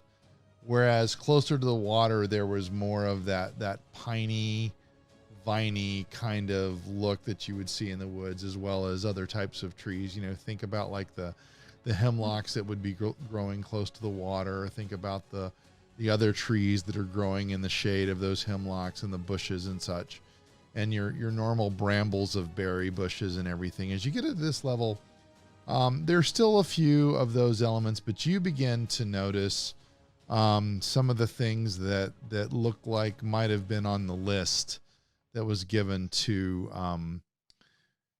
Hal. And so you might point that out, and y'all could pause to gather some of that in your normal pace of the walk, as well as a stop here and there to rest or what have you. Do I need a nature or medicine roll as I'm looking around? Well, I just looked around for you. I mean, I mean, you see these things that you think would be that element of that that you would recognize, just because there's a brewer and from this area, you would have scanned the list and recognized some things, but maybe not all of the things. So if you would like to give me a nature check just to see if any of the other things that she's pointing out to you are relevant above and beyond what she knew from the list. And no copperheads, right? Maybe. Not that you see. Yeah. You don't see it until it's too late. You think you think that you think that those herbs that you see around there are probably worth picking, so you grab a few. Yeah. Thanks, Gondola.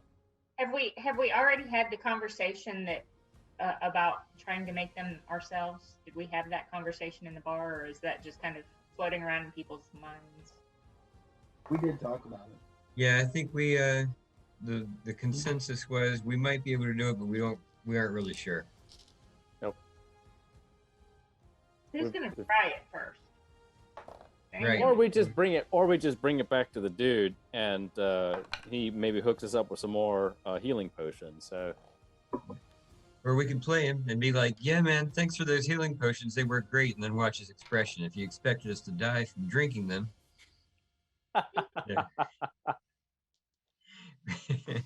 we were told we can't believe anybody. Is he one of those people we can't believe? Damn it, that Can't was an trust. RC Cola. Yeah. That's awesome. All right. Maybe- So with that so the flora you begin to notice, but it's really this. It's less about finding those things. With a natural 20, you're probably going to find some of those. What I would also say though is that the flora is changing in the sense that leafy kind of greenery is beginning to give away, and you're noticing more rocks protruding from the ground. You're noticing that the ground cover is becoming more fern and moss-like than what you saw at the lower elevation. So it's becoming a little more mystical looking, just because it's such a striking change in the way that the flora around you looks. From a fauna perspective, I mean, you're not really noticing any animals because of the movement y'all are making up the path. They're not going to be like following you up the road. You're not Snow White, but you probably notice squirrels. You probably notice birds and stuff like that. But things like deer and bear and stuff like that, none of that has come across your path. Gondola's head. She is totally Snow White. She's what? She's totally Snow White in her head. Like Oh. she just thinks that little blue bird on her shoulder or whatever. But she does say to the rest of the group, "Ma, look around, guys. This looks really magical." Okay. And Ernest kind of looks at you and you say that, and he's like, "This way, folks. Come on. We're getting there." Is he frustrated? You don't know? Let us go then, you and I. All right, let us go. Yeah, when the evening is spread out against the sky like a Right, page well, from I Ethan switched Rise from to Bunny Frost. Stable. I Yeah. switched from Frost to Elliot. I figured Yeah. it was it Well, was a good wait. transition. The fact that you have a dancing cat doesn't automatically make you Elliot.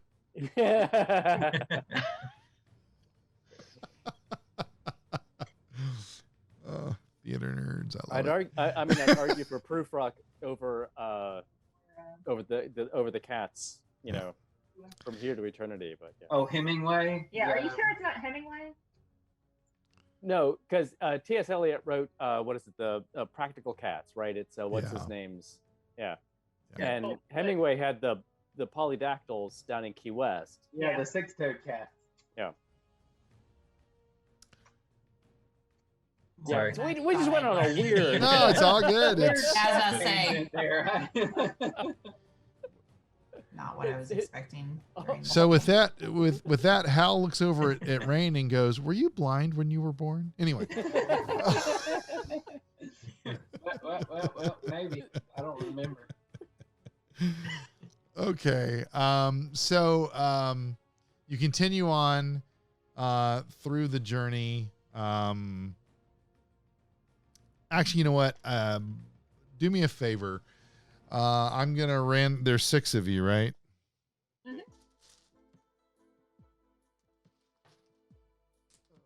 Uh-oh. That's not good. Not bad. Not good. Yeah. I don't know what we're doing, man, but I'm joining you. When the DM suddenly grabs for random dice, it's like, no, this is not. And that's how many of you there are. Shane. Exactly. Shane, I would like for you to roll a d20, please. Eh, Come on, Jack. Come on, do it. You got this. I know. I don't know how to do it in Roll20, so or a D&D Beyond. So You roll the dice. 15. 15. Okay. Now that you have done that, and I appreciate that very much, could you please roll a d12 and then a d8? The 12 is an 11. Okay. The 8 is a 3. Okay. Shane, at the bottom left of your D&D. Aha, I Beyond- see it. Yeah. There you go. look at Yeah, it's me okay. But you were being a doing great. Dingus. No, you're fine. So, as you, I can even keep it up too. Okay, cool. Let me just give me 1 second. You hear a rustling from the path ahead, and it's you're kind of making your way up some switchbacks, if you will, and you hear something lumbering down the hill, if you will. I just go, oh, I'm learning. guys. I'm trying to. Oh. Here we go. No, we're good. So, lumbering down there. Yep, that's what I said. And then let's see here.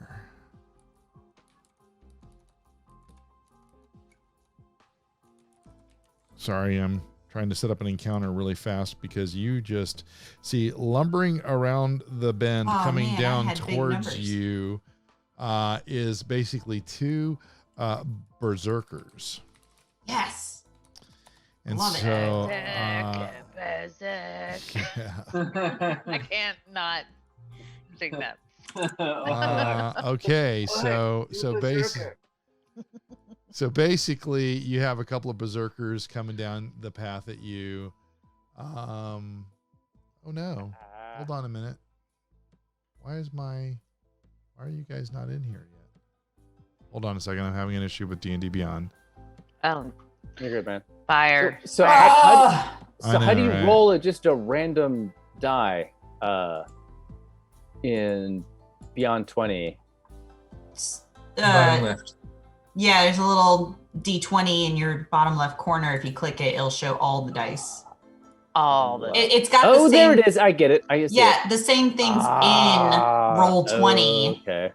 All right, But in roll 20, I can roll multiples of the same dice. Yeah, blah blah blah. You can do it from you can do it from D&D Beyond. Okay. All right. I'm sorry now. I got it fixed. I just like I said, I had to completely rebuild this computer. So There it is. There we go. Oh, yeah. All right. So with that, if you guys can please, if you'll do me the favor and roll initiative. I'm not going to throw up a map. We're just going to do this Theater of the Mind style because they're basically coming at you. But if you guys can quickly roll initiative. So Gondola is 12. Quill is 19. That 6 is my initiative. Quill is 19.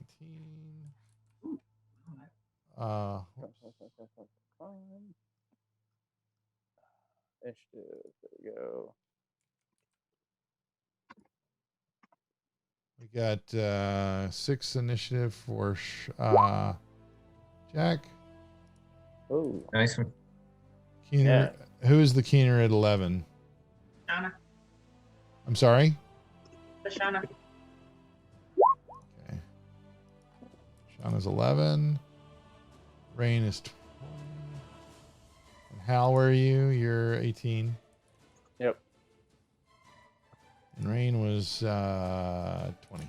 Did I get everybody? Looks like I did. Okay. And of course, I have Ernest is in the mix as well. Okay. So I might actually be able to throw up a quick map here. Let me do this. Let me run over here to. I'm just gonna remember we did the layer with, or we did the encounter that had the dire wolves in it and all. Mm-hmm. I still have those dire wolves off, so I'm just gonna use the dire wolves tokens as berserkers since there's 2 of them, and y'all should see that come into view right about now. I think I did the dynamic lighting off and everything. So you're on this trail, and you're right around, y'all are all right about here. Mm-hmm.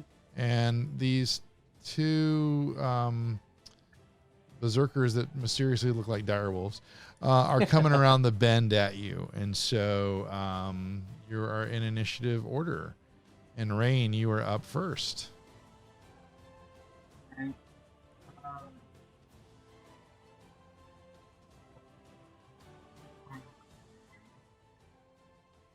having a hard time hearing him unless he's not talking. I'm looking at my thing. Yeah, so these I are. wasn't expecting to go first. I understand. Where am I? You Oh, I'm in the are. back.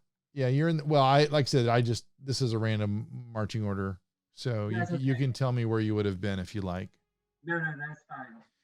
This right here is Ernest. The big squares are 10. Is that correct? They're about 5. Okay, so these things are close. Yeah, you're on a trail. It's pretty tight, so this is really tight coverage. Don't get too distracted by the graphics on either side. Okay, so I'm gonna move my way kind of up here to where I've sort of got a bit of a line of sight, and I should be within range. I'm gonna throw my axe, which I've imbued with a returning property. I'm gonna throw my axe at this one here, All right. and then hopefully it will also do a little bit of damage to the one that's next to him. Let's see, that's a 19 to hit. Yeah, 19 hits, no problem. Okay. So that's going to be a D6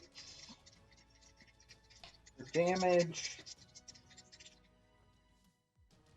That's a 6 plus 3 is 9 points of damage to that one that I initially hit. Right. Okay. Good. And then 3 points of fire damage to the second target. Okay. That seems to impact them both without any kind of concerns. Quill, you are up with Hal on deck. All right. I'm going to try and give myself just a little bit of enough angle to do what I need to do, but I'm going to, coax myself next to those rocks there. And then I'm going to take a shot at the guy in front with my bow. This guy right here? Yep. All right. Never mind. Oh, wait, that's damage. All right. That hits. Yep. And we'll go ahead and do the 4 damage that you had before. Yep, that's fine. Yeah. It's only fair. Yep. All right. So there you go. 4 damage. And that's your turn. Yes, sir. All right. Hal, you are up with Ernest on deck. So I can pull up my crossbow and try to hit this guy. Everybody makes these things. Yeah. Anyway, the one that's sort of closest to me here. And we'll go. That's not going to do it. I have a feeling. Yeah, if that's your fire, yeah, that misses. Yeah. Okay. So that's going to be, and I'll move over to here just for general purposes. All right. So now it is Ernest's turn, and he sees these berserkers, and he is definitely in community with you guys in regard to this. So he holds up his hand, and he points it at the one berserker that's closest to him, which is this one right here, and he mutters this incantation in a language that you don't really recognize, and then he casts magic missile at it, and each dart hits a creature of your choice that you can see within range. A dart deal. Okay, so 3 glowing darts. So he actually targets them both, and I can't decide. It doesn't tell me if he's got to do, if it just hits or if they have to do some sort of a thing. Magic missile just hit. Yeah, I think you're right. Yeah. Okay. It just didn't tell me, so I was trying to discern. Okay. So he is going to do, it says 1d4, 2, to its target. So he's going to put 2 in the first one. And that's 1. So that's 2 damage. The second dart hits him, and that is 3 damage. So that's a total of 4. What is it? 5 damage, I said? Mm-hmm. All right. And then the other dart hits the other one, and that is 4 damage. So 4 on one and 5 on the other. So we'll go 4 on that one and 5 on that one. And that is his turn. Up next is Gunloda and Shoshana on deck. Help if I unmuted. Gunloda, as in this side, is a little flustered as the berserkers are pretty handsome in her eyes. But she still wants to kill him. But she wants to kill them good because they deserve a grand death.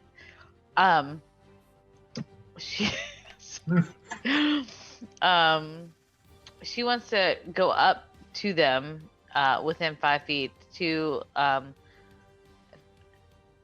this. I can't click on him. The berserker that is closest to us. Right here. That one? Yes. Okay. Yes. And she is going to use her warhammer because that seems like the best thing to use against someone she feels should die respectfully by her blade. That's 11. It's an 11? Yeah. Okay. You rolled a D8 though. Oh, wait, so hold on a minute. Is that your? Hold on, wait a minute. Oh, I'm sorry. I just did it. I see it. No. You're yeah. right. You're right. I had my scroll was up too high. That was on me. Yeah. No, an 11 would miss. Okay. Do you just get the one shot? I have a. One moment, please. Where is my bonus actions?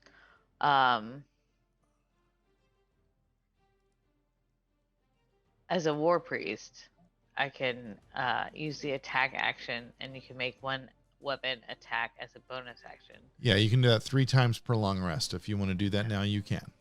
Yeah, just because she is just like, what? I missed. That's really good. I want to impress these guys. I don't want to. Yeah, that's fair. So I'm marking that. And again, with the warhammer. All right. There we go. I was going to say, does it have to be a different weapon? Does your warhammer automatically return? No, she ran up and smacked him, right? It says you can make one action attack as a bonus action, but it doesn't say did you run up within melee range and strike it? Yeah. Okay, then yes, Yeah. you could do it again. Same weapon and would be fine. I thought you might have thrown it. No. So I'm gonna move your token right there. Yes, please. Yeah. Okay. Yeah. I think that's why I was confused, but that's fine. Okay. Here goes my damage. All right. 8 damage. Okay. And is that your now you would have had some movement up until that point. Do you want to move back, or let's see, what would like to do there? I mean, she's the tank. Okay. Like she just wants to stay there. Okay. Yeah, because your speed's only 25, so you wouldn't have that far to go back. Okay. Yeah. So Shoshana, you are up with the berserkers on deck. I'm gonna move up here, and I'm gonna look at this guy. All right. Dang it, it didn't work. And a bell tolls, and it kind of rang.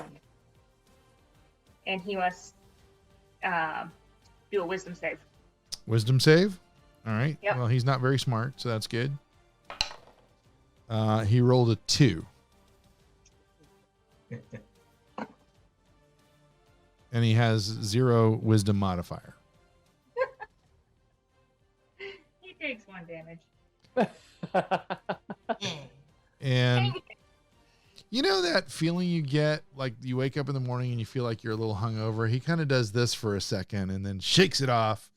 And he's like, "Argh!" And this guy here, which is Man, right, if I'm gonna do a 1, I guess that's. which is by Gunloda, he's got a great axe, and he just looks at Gunloda, looks down at Gunloda, and he thinks for a minute that she's kind of cute, but then he I'm totally cute. does a 15 hit you? No. It does not. And so I guess he was so I'm even cuter now. he was so taken by you that he misses. As he should be. As he should be, yes. This one right here is going to run up to Ernest because he's the next closest one. And I got to see what Ernest's AC is here. Oh, per Ernest. Oh, no. Ernest, no. No, we've got to talk to his granny. Unfortunately, he hits him. Ooh. Oh, no. I got figured per you- Ernest, no. So, Ernie. wow, this is just okay.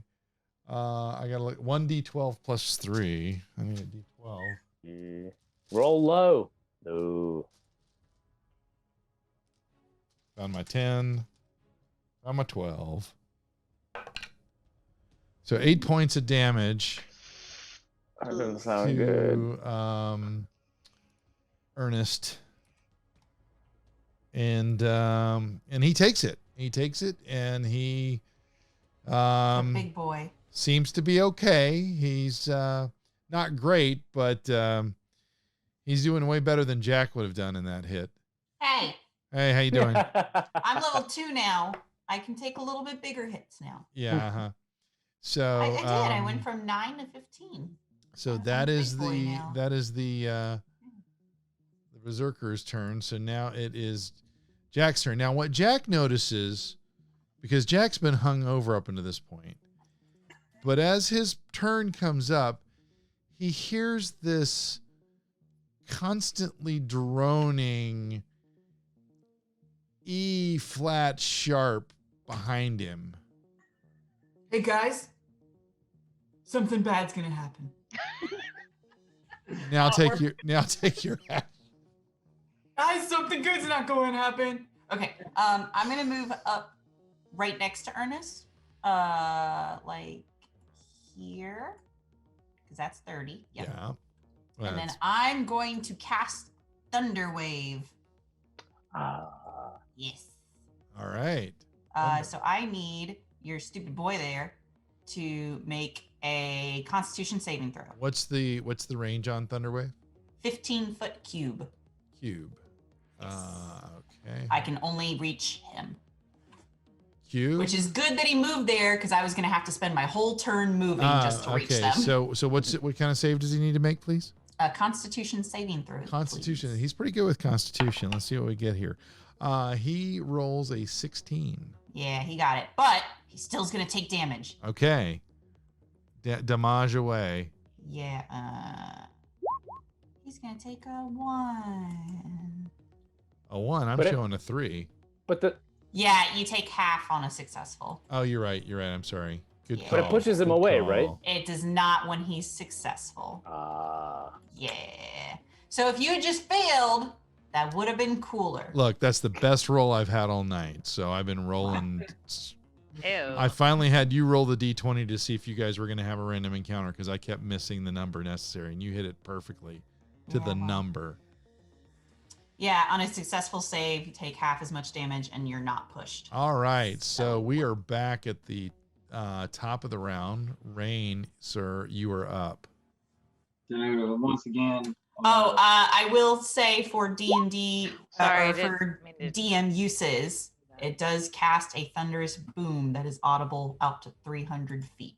Okay, so Yeah, The trees are shaking, leaves are falling, squirrels are chittering and running away. I heard you say shittering. Yeah. That too. They're doing that too. Little pellets are falling out of everywhere. the tree. All the way. Gross. Apologize for my. It was PG-13. so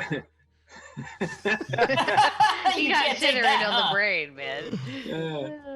Rain kind of steps up and he says, that was pretty intense, but here, get a little bit of this, and he wings his axe back across the field at the that first berserker, this fella here. Okay.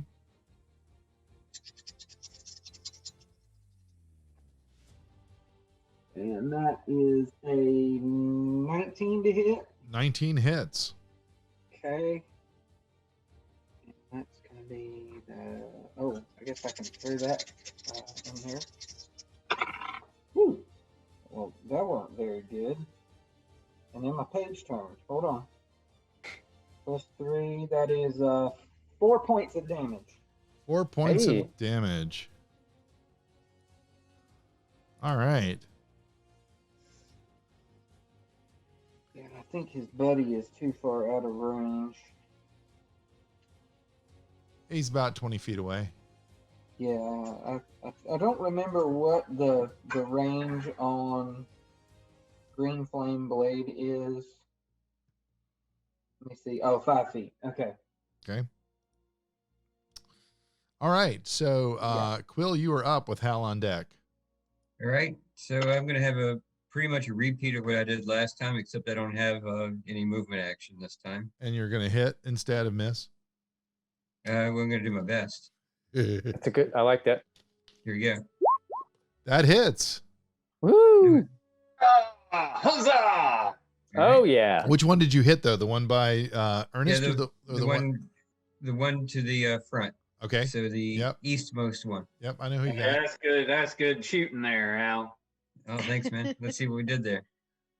All right. Well, better than 5. nothing. Hey, 5 is 5. All right. Moving right along. Who is next? Hal, you're next, Hal. and Yep. Hal is next, and then Ernest is on deck. Gonna move to here-ish because that's difficult, and then the one that's engaging Gunloda there. Yep. I'm going to wiggle my fingers in evocative ways and go with the firebolt. All right. That should do it. That does it. Yep, for sure. All right, and then let's hope for something better than that. Jesus Christ! All right, yeah. Yeah. So, damage tonight. Yeah. I hit him. Sweet. You know that feeling you get when you just touch the stove briefly and go, "Ow, that's hot." Yeah. Yeah, that's basically just what happened to him. Not even a blister. Yeah. Exactly. So up next is Ernest. Ernest, who did this spell the last time. Let's take a look here. Let's see. He's got. What did you see here?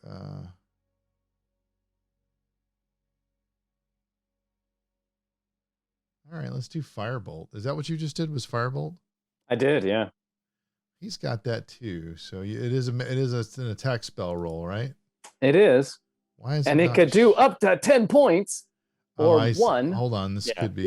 There we go. Oh, no, that's me just telling you what it is. So I gotta rank a roll here. Okay, that's fine.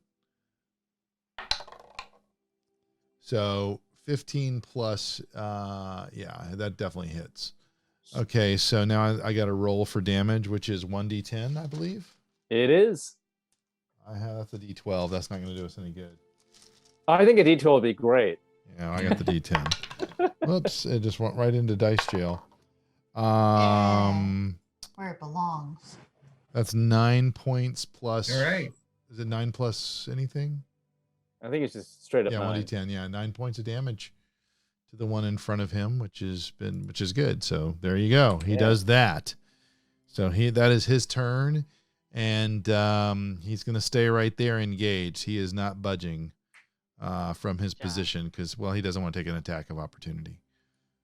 Or get an attack of opportunity. Gunloda. I have a question. Yes, before we start. My bonus action 2-weapon fighting. When you take an attack action and attack with a light melee weapon, if it just says melee weapon and doesn't say light melee weapon, that means I don't have a light melee weapon. Is that correct? Describe to me your weapon. I have. You have a battle axe and a warhammer. Warhammer. Yeah, I would say that neither of those are light. What about an armed strike? That would be a light. Yeah, but you would probably do less damage. That is true. So it's up to you. Yeah. I'm just curious. Because Gondola wants to reach out and titch. Okay, it's fine. She wants to inflict wounds on said berserker in front of her. She wants to do it very centrally. Okay. All right. So I'm going to roll that. As a titch of 19. That indeed hits. Excellent. And here comes some damage, hopefully. Yes. 12. That's 12. good. That's pretty. Oh, yes. I would say that, that actually got his attention. He's like, oh. I gave him a light sunburn. She actually hit right where the burn was. And it stings when you hit it or you rub salt in it. I mean, it's like that. Yeah, except the other way around. Yeah. Gondola hopes that he liked it because she reached out and tished him. Yeah. So, Shoshana, you're up there, and the berserkers are on deck. I'm gonna step up so that I am right beside Mr. Fast there. But then you would be flanked. He would be flanked.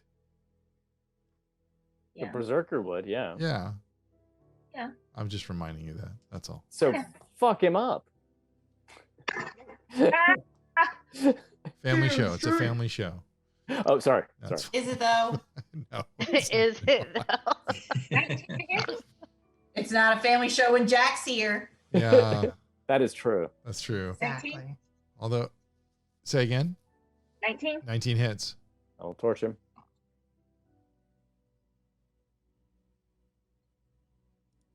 Stop it. 21. 21 points of damage? Whoa!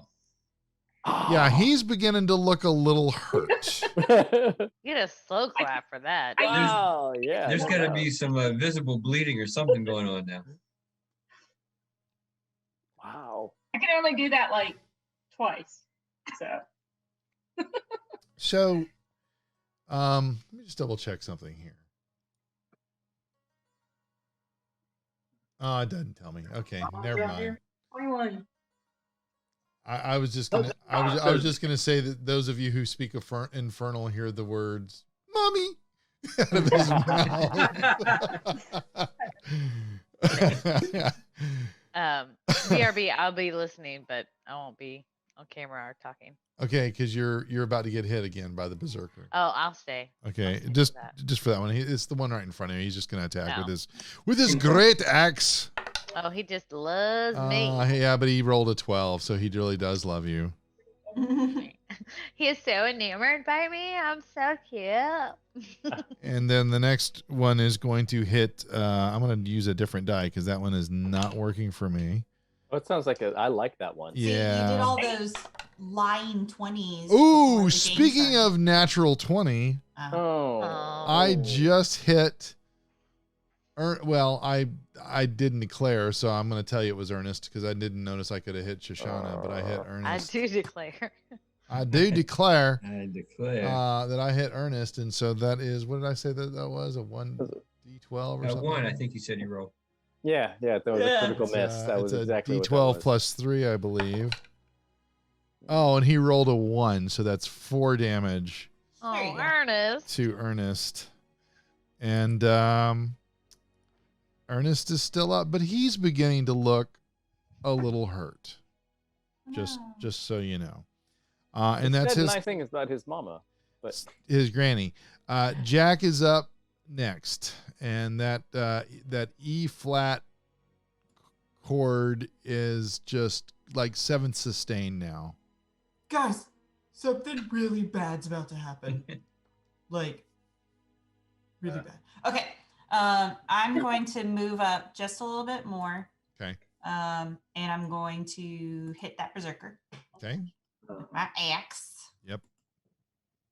Gonna hit it hard.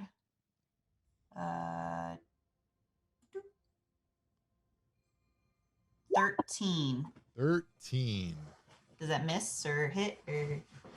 Barely hits. Yeah. All right, I'm gonna do 6 points of slashing damage. Hold on. It says slashing damage in my. Slashing. it does, yeah. Okay. Okay. And as a bonus action, Okay. I'm going to cast healing word on Ernest. Okay. Ooh. For 3. That doesn't seem right. Is 3 right? Can you Yep, can you not be in the 1d4. way? 1d4, yeah. is what it It's said. 1d4 plus 3, so 6. Okay. He gets 6 points. 6 points of healing. damage. Sorry, also Or, my cat is in healing, the way rather. again. Okay. This is where her favorite place to sit is. Oh, hello, Uh, kitty. She likes She's sitting like- right in front of my flipping monitors. Of course. That's It's her where kitties sit. favorite place to sit in the house. Okay. What are you looking at? All right. So is that all you got, Jack? Back at the top of that's the all I ro- got. back at the top of the That is- round. Rain is up with Quill on deck. Right, so we're Come on, Rain, let's do this, man. We're gonna finish it off. Yeah. We're gonna try. So he's gonna wing it again at him. See what happens. That's a 15 to hit. 15 indeed hits. Right. Which one did you hit, though? The one closest to you?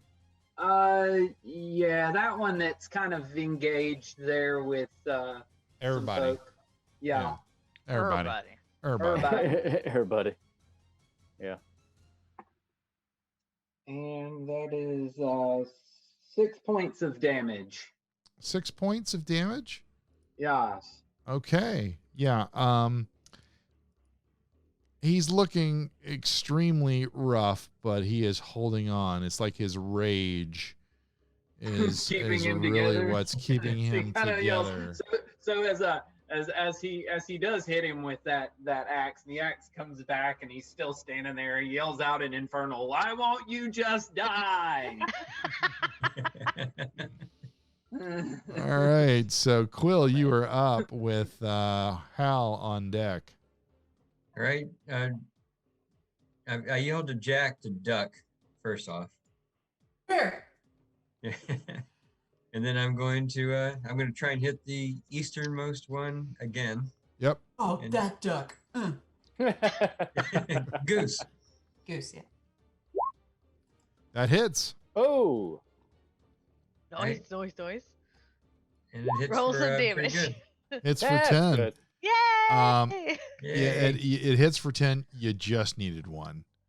Wow. Oh, Yeah. nice. Well, then So- I would like the 9 to transfer. No, it some doesn't work magic- that way. It doesn't the work magic, that way. The magic bullet, it took a right turn. So I'm just going to move this over here. I might need that later for these random encounters. I'm not going to hide it. So he's off the board. He drops dead. You have one more berserker on the board, and it is now Hal's Hal. turn with Ernest on deck. So Hal's feeling like this has taken too long. So he's gonna do something people haven't seen before. So he's gonna release the Chaos Bolt here. All Let's right. hope it doesn't do shit. Is what that does with 11. Yeah, it misses, but it misses widely. Looks beautiful. This but is like no. that Clemson wide right football kick. Man, It's just yeah, off. No. If I could only put these dice in dice jail, but no. All right. Okay. That's why I use. That's why you guys can't see this, but that's why I have all these D20s here. Yeah. Oh yeah. No, I got a handful of them, but 20s. A friend of mine in my other D&D session, I know, hush hush. We don't What? talk about that. We have a non-disclosure agreement and a non-compete clause. But rolled a 4 critical fails in a row on D&D Beyond. Oh. Wow. And in fact, after that, he refused to roll in D&D Beyond and went to some dice. Yeah, I mean, if we're, sidebar while we're in the middle of this battle, I just like the tactile feel of the dice. Oh, sure. So yeah, but it's fine. Whatever you like to do is fine. It's this is technology. This is, random. So, whatever. See, I'm the same way, but I would just hate to have to prove all the time my throws, and so I just would rather use the online thing. We trust you. Exactly. I know you don't, and I know you we don't. That's trust fair Jack. point. We trust That's you, Shane. Fair No, point. you may. Joe doesn't. I trust you enough to know that you would play it straight. Okay, so the Vistani is up, and he is. What is he going to do? What's he going to do? How's he feeling? He's feeling better now that he got healed. He likes that. Good. He's feeling, like he wants to see his grandma, and he's got some issues about, the way he was raised. But That's true. He does sort of, roll that way. He's gonna run right up here next to Gunloda. I keep wanting to say Gondola and Gunloda. Me too, but she is a gunloader. Yeah, I know, Loads her No. gun, if you want to remember it that way. I'm dropping stuff left and right over here behind things. Okay, so he's gonna do that, and he's going to attack with his rapier. Rapier? And well, he's not, because he's gonna miss. He's gonna do horrible miss there. So he does Nice job, Ernie. Nothing. Can Gunloda, we get him and say nice try. On there, Ernest. Okay, so that's his go. So Gunloda is up with Shoshana on deck. I'm gonna try that Warhammer again. it's been good. Yeah. Oh, it's been really good. That's a Oh, nat yeah. 20. Was it in that? No, it's +3. Okay. Yeah, Just wanted, it's I see a 17, 20, yeah. so I'm just Yeah. asking. It'll usually tell you if it's a crit, so I should have known. So Oh. We keep chipping away at this guy. yeah, Jesus. he's still pretty robust though. Yeah. All right, so Shoshana is on deck, or is up rather. Sorry. I'm going to need a wisdom saving throw, please. All right, let me find a die that works pretty well.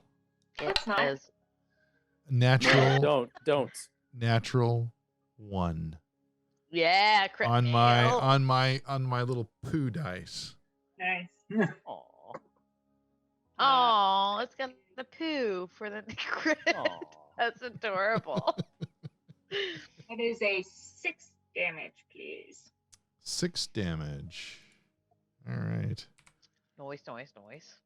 Okay, he is. And I'm also going to glance back Mhm. because Jack keeps saying that he hears something, so I'm gonna kind of.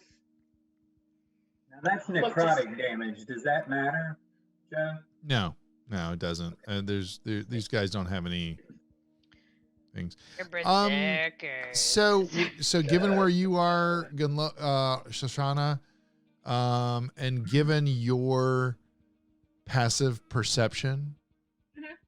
you hear the E minor flat, E flat minor. What's E minor? You didn't E specify flat, the, E flat minor. He did earlier. Oh, I so will it's attest the- to that. Yeah, Okay, I didn't hear the third specified. So it's E flat minor. yeah, E flat minor. That's why Right. Jack was very upset by it. Yeah. All right. It's I don't like E minors. So okay, so that was Shoshana's go. I don't see anything or. Nope. Okay. So it's now this guy's turn, and he has got Ernest and Gunloda in front of him. Bring it. He's still smitten, although he does see this other target there. 15, I assume, misses you. Correct. Okay. And that is his turn. He has not hit. He has not put a finger on you. Jack, you are up. All right. He's got the hots for you. 5, 10, I mean, 15, 20, who 25. wouldn't? Okay.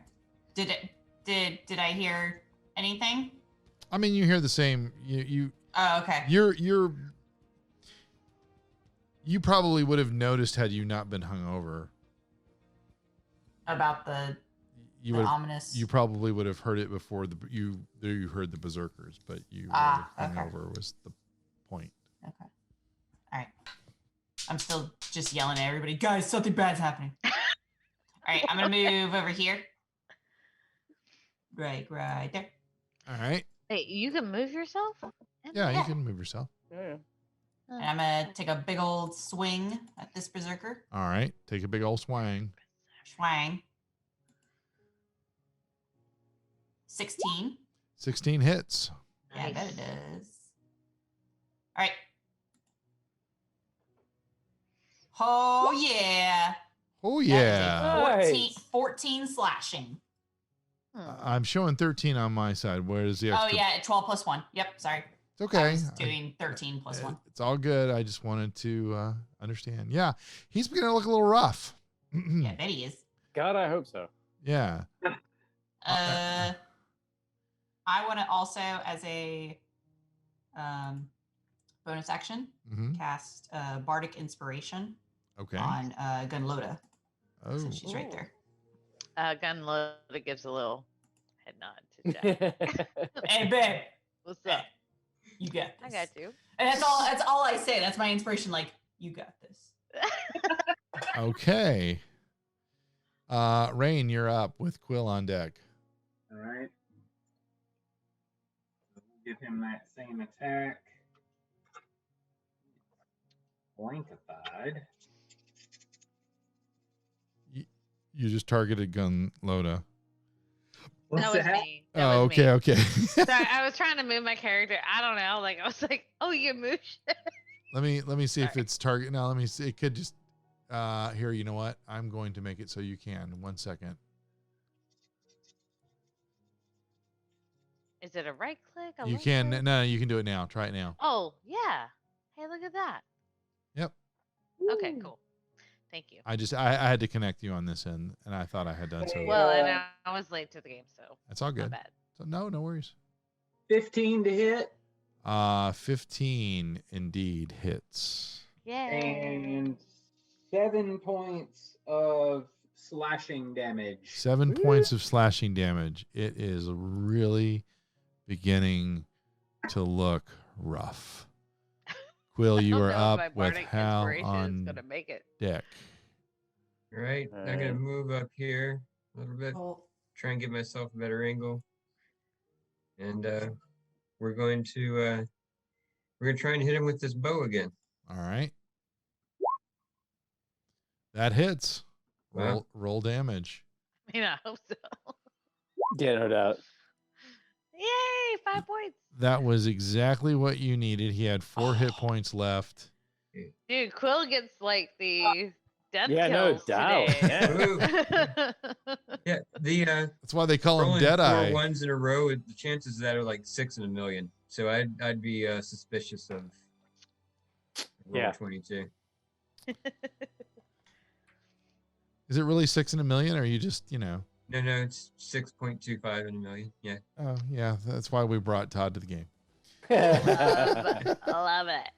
That's awesome. Okay, so we are out of initiative now. We will leave this battle map behind for at least a while. Do I keep that bardic inspiration for a while, or does it go away with Uh, the battle?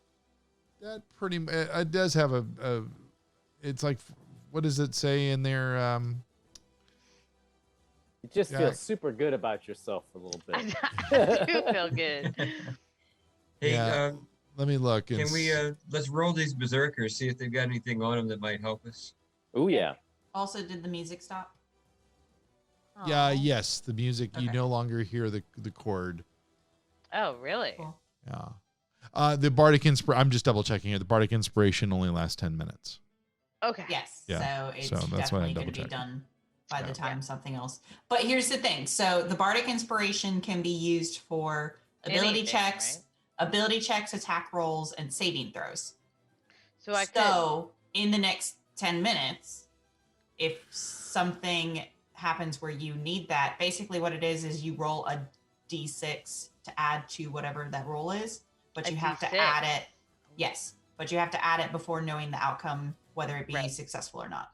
Right. So if I wanted to like perception check, I could add it to that. Yeah. Okay. Cool. Yeah. Cool. Yep. Okay. So, we're out of initiative order. We're back. And Ernest looks at you all and he says, he's, breathing heavy because he's obviously been injured. He's fought with you guys and you healed him. He says, "Thank you for your help.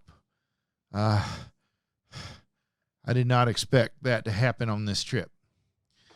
That is very unusual. But let us continue forward. We're going to be late if we do not hurry up this road.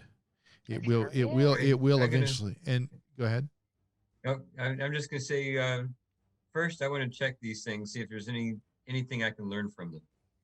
Right. So I'll just do an investigation check. You tell me if there's anything worthwhile if it comes down to it.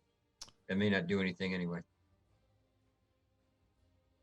Okay. So you did an investigation check, 14. So, you don't, other than the fact that they're berserkers, you don't really find anything on them other than their weapons. They both have great axes.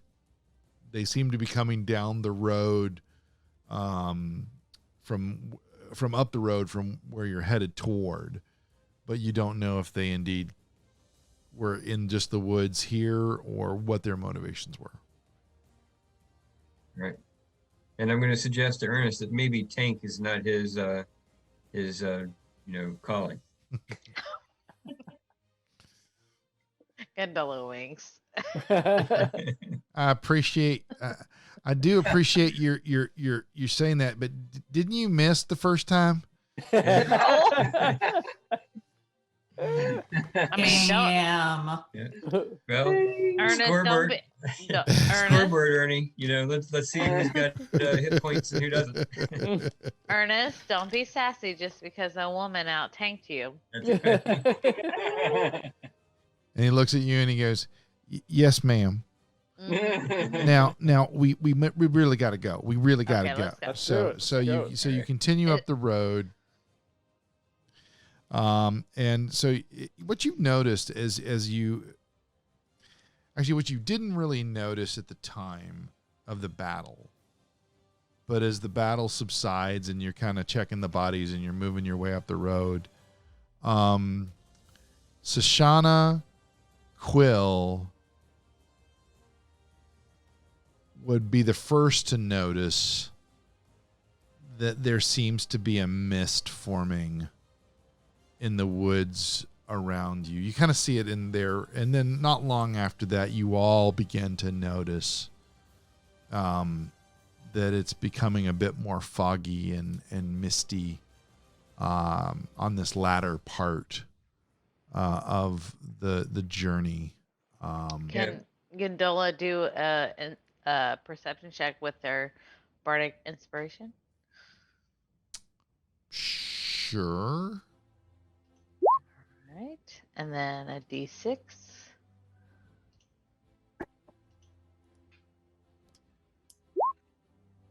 17. Okay. You're noticing that there's mist. Okay. You seem to notice that there are these black pools of water. They almost stand like dark mirrors in and around the muddy roadway, and that you're noticing that the trees are seeming to be much larger than the trees you noticed before. It's almost as if their branches are clawing at the mist that you're now in as you're moving up the road. So just like before, as you change the elevation and it became you notice that the flora began to change. You notice that after your encounter with the berserkers, as you continue up the road, that the not only the flora but the environment begins to change with this mist rolling in. It's almost like these mountains are smoky. Oh, Condola says to the group, "Hey y'all, this looks really mystical." So, are we headed to Grandma Mountain then? So I want to use detect good and evil. Oh, nice. Okay. There you go. So until the end of your next turn, you can sense anything affected by the Hallow spell or know the location of any celestial fiend undead within 60 feet. Okay. Wait, Shoshana. Nothing is triggering. Okay. At the so moment. we just this is really mystical. Well, it's not unusual for fog to roll in. No, and it does look really cool, even if it doesn't have any like actual mystical ability. I will say that I thought I noticed the mist as I was collecting my arrows before we departed. Oh, nice. So walk up to Ernest and say, "Hey, Ernest, does it usually get this kind of foggy when you're up to see your granny?" Oh, yeah. This is very normal. This With this, this elevation, you're going to have mist, and you're getting in the clouds. It's great. It's gonna be fine. It's gonna be fine. Are you okay? All These are clouds. I just start. So Bless your heart. Given and given that, I'm gonna do an insight roll just to see if he's okay. All right, that's not gonna give me a whole lot. I feel like he's probably telling me the truth, isn't he? Let me get over to that screen. I mean, he doesn't seem. I mean, he definitely believes what he's telling you. Yeah. You get the sense that he believes what he's telling you for All right. sure. Lead on, Ernest. So you continue up this road, and it continues to do the switchbacks, if you will. And as you kind of come around the corner, I mean, you could see the mountain ranges in the distance when you left Bryson. But as you have been in the forest, it's really been the old saying, it's hard to see the forest for the trees. Well, it's also hard to see the mountains and what's coming around the bend because of the trees and the brush and such. And the fog and the mist is just really beginning to thicken, so that really you just have the view of the trail in front of you. And so I want you to imagine a trail that is really kind of narrowed in the fog that kind of forces you all to be more single file, whereas in the early parts of the journey you had the ability to be more 2x2 perhaps if you wanted. And so the width of this trail is almost like that of like a park bench or a picnic bench that you would actually sit on. So if you think about that kind of width to maybe just a little bit beyond that, just enough for you to walk that single file path. And as you begin to make your way through the forest, you notice that the fog behind you is spilling out almost to swallow up the path behind you, so that when you look back, all you really see is mist and fog, and it's just, you really just can't even see too far back from where you came, if that makes sense. And ahead, jutting from the woods on both sides of the road, you begin to notice these high stone buttresses looming gray in the fog. And these buttresses seem to have huge iron gates that are hanging on the stonework, and dew is clinging to these iron gates with this tenacity. And what you notice as you get more into view and the fog kind of, how it is when you're in the fog and you get certain distances that you can begin to see those clarities, you notice that there are these two statues of armed guardians that flank the gate. I mean, these are huge. You know, think about like what you might see carved in Petra, kind of tall. But what you notice though is that they're headless. The heads have fallen off, and you kind of see them on the ground on either side of the gates, and there's like moss growing on them. You could tell that's been like this for quite some time. This is not a recent event. And that's what greets you. Can Gondola do an investigation check on these guardians? Like, see who they are portraying? Does she know? I mean, you could make an investigation check, and there might be some clues there. 17. So this appears to be a statue of a uniform that would be from another time, a time that maybe you would have read about or heard about in stories, because you see the way that the statues are configured. They kind of look medieval, as a word that comes to your mind. Something that probably hasn't been worn in fashion for hundreds of years.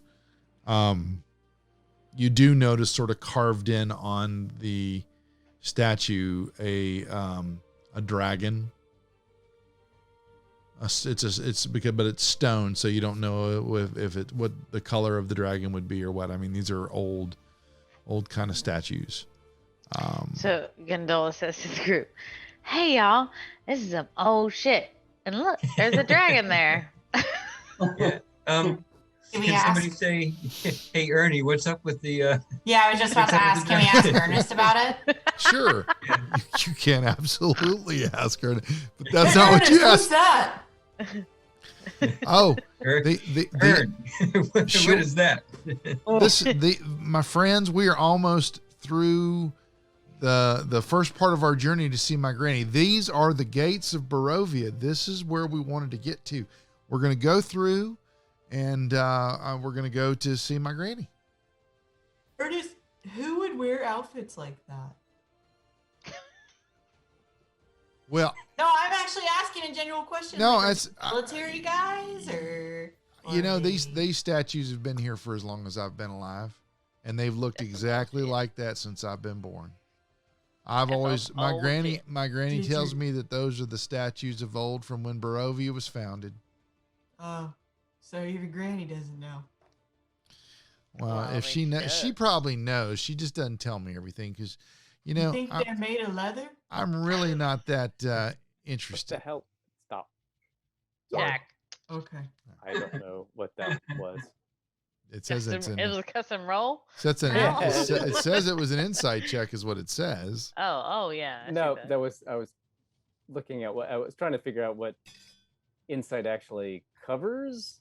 Insight. I've done that too. Insight and then it is rolls on a with it. person. Yeah. Yeah, Specifically, so- yeah, Perceptions on an environment. Insight's on a person. Deception is also a thing. but it's yeah. No, it's But- me deceiving somebody is what the deception check is. Or Yeah. an NPC could try to deceive you and roll against you Right. as well. Yep. Okay. Right. So Moving on. moving on. Well, since we have an insight roll on the board, Yeah. Is Ernie being straight up about the about what he knows about those things and what his granny has told him about them? Yeah, I mean, what he told you about the gate and where you are and what about the statues. Yeah, he seems to be being honest. Expect he is. I mean, Onward to Granny's house. so you've Over gone. the river. So you went over No, that second. river. You went over Then the through the river. You've woods. gone through the Yeah. woods. To grandmother's house we go. There you go. Yeah. So, as you arrive to the gates are closed, And as you approach the gates just spontaneously open, and they make that old creak. I mean, I'm sure that's Ernie. I mean, Oh, Ernest. That's got to be about one of the strangest things I've seen. Ernie is here. I mean, Ernest. He proceeds forward as if he absolutely expected that to happen. Now, you've seen him cast magic. For all you know, he did it himself. I think the gates just know it's him. I'm sorry. Did you hear that? Says Yeah. Yeah, a little. So the gates open. Ernest beckons you forward, and he goes on through the gates. What the rest of you do? Gondola just goes, okay. So you saunter through the gates. Yes, she going. She has no problem with this. Okay. She sees no problem. Is at the front. I'm going to be at the back. All right. So you'll all saunter through the gate. Might as well. Yeah. Okay. Like load a gun. Just as She loads a gun. I'm looking to see if Joe's reaching for dice or not. I'm right in the middle of the pack of this. So Yeah, I'm going in. Did you drop? He did. I've been dropping them all night. I don't know why. It's a problem. Cleanup crew. Where's your cleanup crew? I don't have one. I am the cleanup crew. I'll do that in a minute. You don't have a dog. Okay. So as you all proceed through the gates, just as they opened up on their own, they begin to close in the same fashion. And you first, you don't look for it, but you hear it. And some of you might have even been anticipating it. But they begin to close, and some of you might look back and just sort of see that path that you were on that's in the mist just close behind the gate. Man. It's not good. Is it though? I mean, is it just expected? I mean, it was closed when you got there. Gondola is not phased by this. She's like, yeah, magic kills. Okay. Alrighty then. So, so as you're walking along, Ernest begins, because you seem to be an inquisitive lot, he begins to tell you where you are. He says to you all, this here is the old Svalik Road. And for y'all, it's Svalich, Svalik Road. And these, look, I was like, these here are the Svalik woods that we're in. And this is where I grew up. This is where I learned all the things I learned. But we're going to go further up this road. But I just figured you'd want to know a little bit more about where we're headed now that we're here. And it's so much easier for me to tell you about when I can point it out and say, look at that and look at this. And, you know, that tree right there, I used to hide behind that tree. You know, stuff Gondola like wants Did to know more about. and he laughs and he goes, no, I'm just joshing you. Ernest, just tell us what you did growing up in them here woods. I just want to know, what's your favorite experience in them here woods? Oh, I have a slingshot, and I like shooting squirrels out of the trees. Oh. So towering trees, they're like, you can't even see the canopy anymore because of the mist. They're so high up. These trees are a lot taller and older than what you experienced. It was almost like down at the bottom of the hill where you were at was almost like a new growth forest. This is more of an old growth forest. And you notice that with the mist,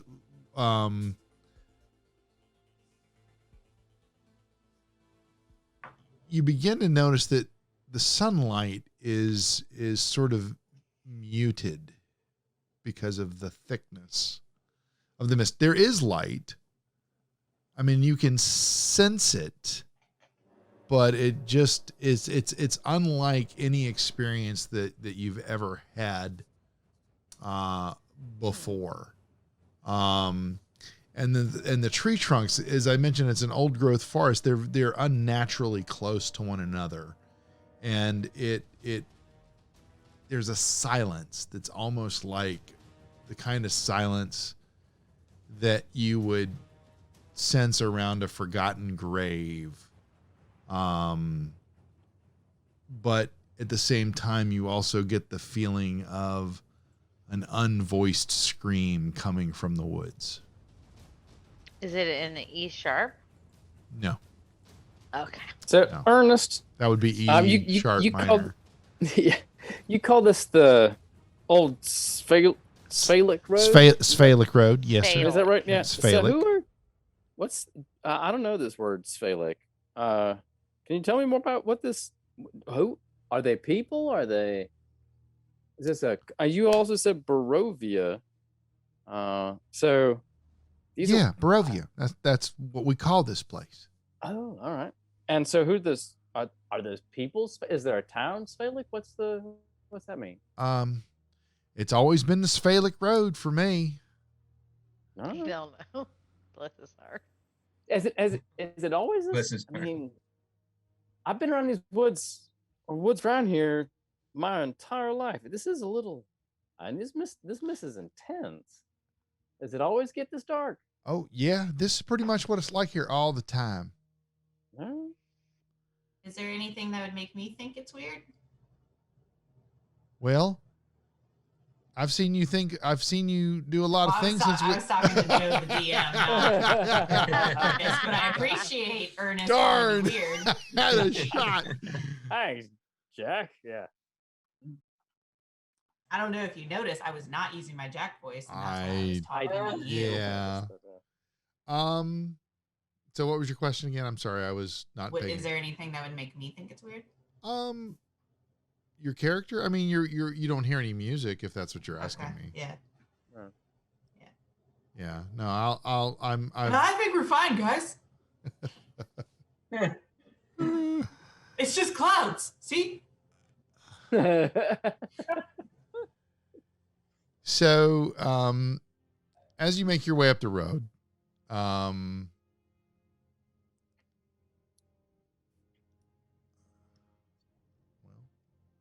there it is.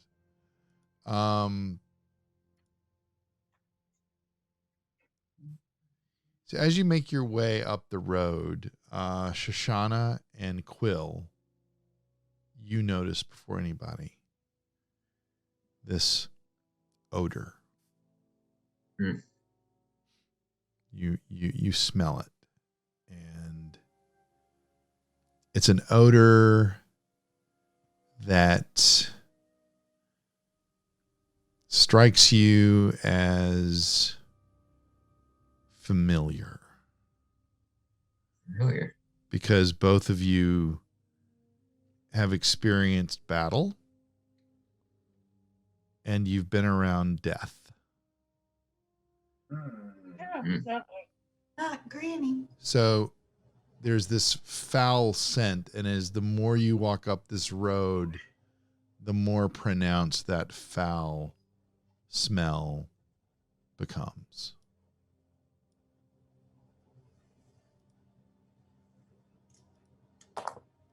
But there's all right, so I'll do a perception check then. I mean, is there any obvious source of the smell? I wouldn't know. I mean, all you know is that it's getting more pronounced as you walk up the road. Yeah. That's pretty much what you notice. I'm looking. Is there a typhoid check in there anywhere? I don't see it. So as you no, there's no. Thank you for that. What about like nature checks and stuff? Okay, well, you're welcome to do a nature check. Oh, I mean, I don't know. Jack can do a nature check. Yeah, you can do a nature check all you want. I mean, Jack could try a nature check. It would be great. So is somebody saying that There's Jack's starts nature to check. smell 19. weird? What, baby? Yeah, I said it. Well, it stinks. All right, I'll do that. I'll roll for that. All right. Oh, I did a 19 nature check. Yeah, I did a not so smelly nature check. Yeah, that was. So, all right, like, well, yeah, it smells like dead shit. I don't know. So the foul scent leads you to a human corpse, half buried in the underbrush, about 15 feet from the road. The young man appears to be a commoner with muddy clothes that are torn and raked with claw marks. The crows have been at the body, which is surrounded by paw prints. The man has been dead for, you would think, with that nature check, a few days. And he holds a crumpled envelope in his hand. All right, so I want to know if that envelope has the ingredients for a healing potion in it. No. But you would have to take it from him and look at it and inspect it to determine. Would the nature check tell me anything about the claw marks or paw prints? Well, given that you were with the party when they encountered the dire wolves in Junaluska, you would see the paw prints are large and quadrupedal in a way that looks like it would match a beast of that type of description, perhaps. But not. But the claw mark. Sorry. But not similar to a direwolf. You would think it would be, yes. Okay. But you don't. I share that with the team. Right. I'm gonna ask the team. Hey, anybody mind if I grab this envelope, or any second thoughts? No, get it. You should do it. Right. I'd be very careful about that. All right. So we got your back. Just do it. Should I do an investigation first before I grab it, or what? Just grab it. Do you want to check for traps? Is that what you're asking for? Yeah, I mean, I don't know. Letter bomb. Yeah. Okay. I'm gonna. Is it a letter bomb? Anything. It's. And I'm gonna risk it. I'm just gonna grab the envelope and open it up. Okay, so as you open the envelope, I need you to make it. No, I'm kidding. A glitter bomb.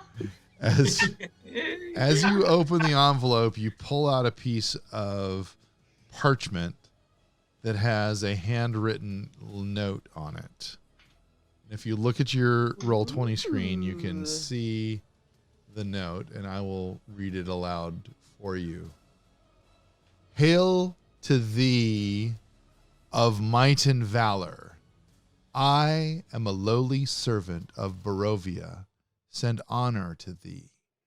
We plead for thy so desperately needed assistance. The love of my life, Arena Koliana, has been afflicted by an evil so deadly that even the good people of our village cannot protect her. She languishes from her wound, and I would have saved her from this menace. There is much wealth in this community. I offer all that might be had to thee and thy fellows, if thou shalt but answer my desperate plea. Come quickly, for her time is at hand. All I have shall be thine. Kolan Indirovich, Burgermeister. I asked Ernest if this is Kolyan. Or if he knows if this is Kolyan.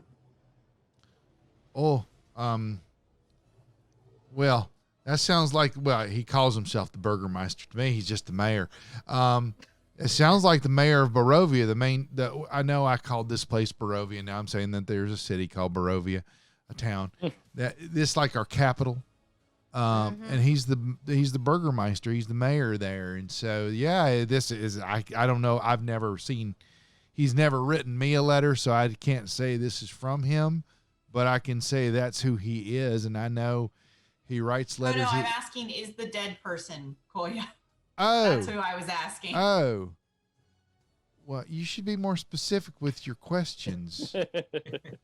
Thought you were asking me if this was from. Okay, never mind. I know the letter's written by him because it says his name at the end. I'm asking if this is him.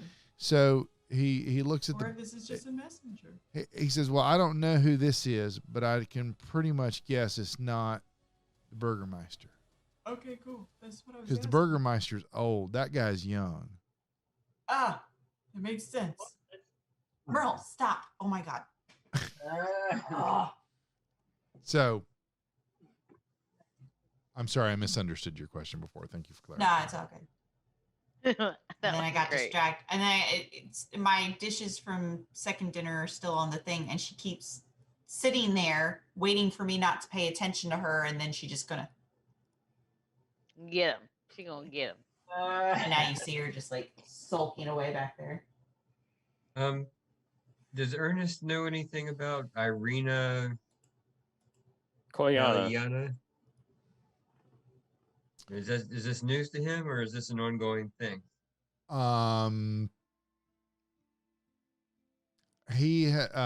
So, well, are you asking me or are you asking him? No, I'm asking Ernest. Okay. The name's familiar. She's the daughter of the Burgermeister. I don't know her. I've heard of her. Her beauty is well known.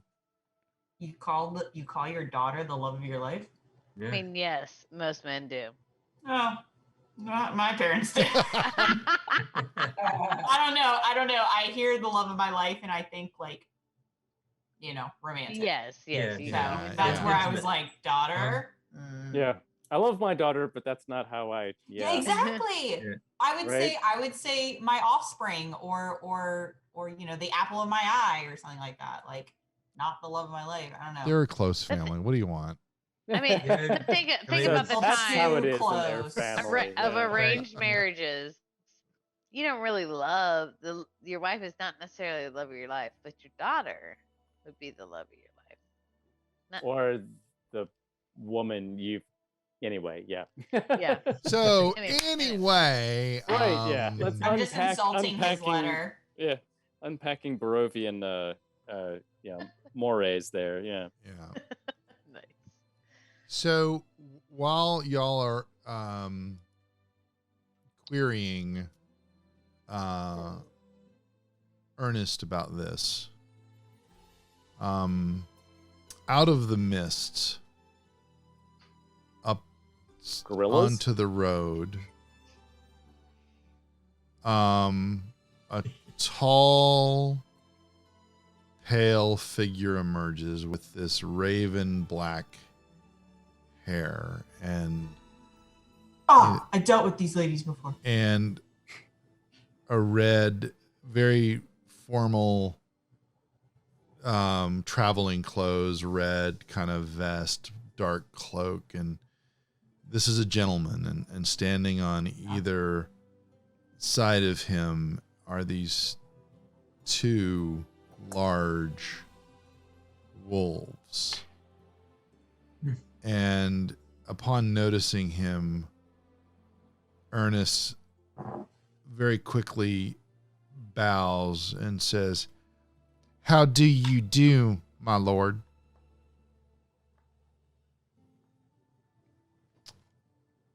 Oh. And he says back in a very different accent, "Vistana, who are these people that you're leading through my lands?" Is the Burgermeister? No, I don't think so. Oh, And the Vistani or Ernest says, they're just a group of folk who I'm taking to see my granny. They wanted to come up and meet with her and get their fortunes told, and this very common thing I do, my lord. I did not mean to interfere. We just stumbled across this body here, and but we were going to make our way up the road right away, sir. And he's not making eye contact, and he's taking this submissive type of role, and it's something, Ernest has been pretty jovial, and you've even been in battle with him when he's been very formidable, but now he's unnerved by this encounter. And the man looks over at you all almost as if he's looking through you.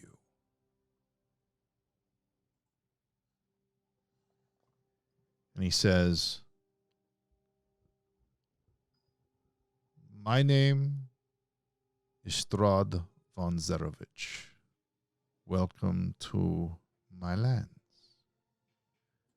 You are welcome here. You are my guests.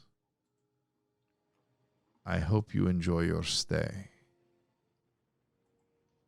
You should move along." Gondola does a little curtsy and says, "Well, thank you very much." I'm gonna whisper to James and just be like, Isn't this the bad guy we were worried about? Just wave nicely. Thank you. Yeah. Thank you, sir. Thank you, sir. It is lovely. So what y'all continue on up the road and leave the body where it is? Can Gondola suggest that somebody snag that letter? Well, you already She doesn't did. want to. You already did. We did. Yeah. Okay. You have it Yeah, in. okay. You have it in Quill's hand. The question is, where is it right now? Is it still It's in my breast pocket. Okay. Copy that Okay. to make sure we have it with us. And either Strahd didn't notice or he doesn't care. That's fair. So, y'all head on up the road. I mean, we were welcomed. Yeah. Okay. Uh, And I mean, Gondola's like, yeah, cool, let's go. Let's do it. Yeah, I'm that like- was quite and interesting. as you begin to move away, Strahd is watching you as you move along, and he says, before you really leave his presence,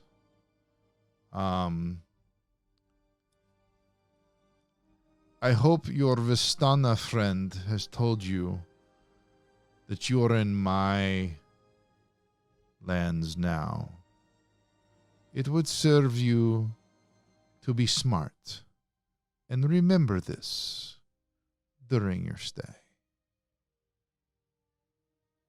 Wait, remember what? Yeah. That We're- we're in these Strahd are lands, my Oh. lands. Um, You would be Gondola smart. just is like, gotcha. If anyone were to look at Shoshana, they would see like the hair on her arms and back of her neck is standing up, and she's doing everything she can to not just be obvious how bad she feels right now. yeah, it's But about how Jack's feeling right now. He's like totally unnerved. what really is unnerving Jack is that he doesn't hear anything. Yeah, I mean, this is as far as encounters go, this is pretty unnerving. So, Gondola is not unnerved. She's like, come on, Right, yeah. guys. couple of things. Yeah, I'm a little shaken, especially since this guy is the guy that apparently is the problem that we've come to stake out. And You guys are level 2. I think you should take him on. yeah, well, the other thing is, as soon as we get Gondola's away like, from him, bye. I want As to go soon as we see get a- Grandma. as soon as we get away from this guy, I'm gonna ask Ernest, like, don't you think maybe that would have been something important to have brought up, in the 3-6 hours it took us to hike up here? Well, as he was walking up, she also knew who he was. So, so Ernest answers Quill's question, which I believe was directly at Quill just a moment ago. Yeah. You didn't know we were going to Barovia? I thought you came and asked me to take you here. I just assumed you knew where we were going and why. I don't know that man. Is it a man? Yeah, he said he was. So no, that okay. I'm calling bullshit because he obviously knows at least who he is, and he was like calling him sir and bowing to him and everything. So that would be like, but that would be like you knowing who a very important person was in your world, but them not knowing you and caring who you are. All right. You guys you guys asked a lot of people. Tell me about Strahd. You never asked Ernest. So he says he doesn't know him. I'm gonna roll make an insight check on him. Well, all right. He does. All right. I'm going to clarify that he doesn't know him in the sense that they're not buddies. He knows of him, obviously, but he doesn't know. It's not. He didn't say, "Hey, Ernest, what are you doing?" He said, "Vistana." Right. Okay. So, but All you're right, welcome. You're welcome to do the role. I'm just giving you a clarifier, some of the clues that might have been missed because of all the stuff that we're throwing at you right now. Okay. All right, but you're welcome to do it if you like. We'll let him ride for now. Okay. So as you move on from this is all happening when you're out of earshot of the encounter that you just had. Yeah. Does anybody look back? Yeah. I'll look Gondola back. does not. I don't want to be a pillar of salt, but I'm looking back. to see Okay, what so dude's Quill doing. looks back and turns into a pillar of salt. No. I'll definitely look back too. So Quill and Hal look back, and anybody else that looks back, they would notice a couple things. The wolves have walked over and are basically sitting sentry by the corpse. They're not eating it. They're not attacking it. They're just sitting sentry there. The other thing that you notice is that Strahd is gone. However, if you looked up, you would notice a black cloud moving away from moving up into the sky as if there was a swarm of bats flying up away from where you just were. What about the ladies? The ladies? Weren't there two? Oh, They were dire wolves. Okay. That are sitting sentry. Now, somebody thought I was describing another Babanshi, which I was not. That's what I thought. Yeah. I Thought Strahd was a Babanshi. thought Strahd was a woman.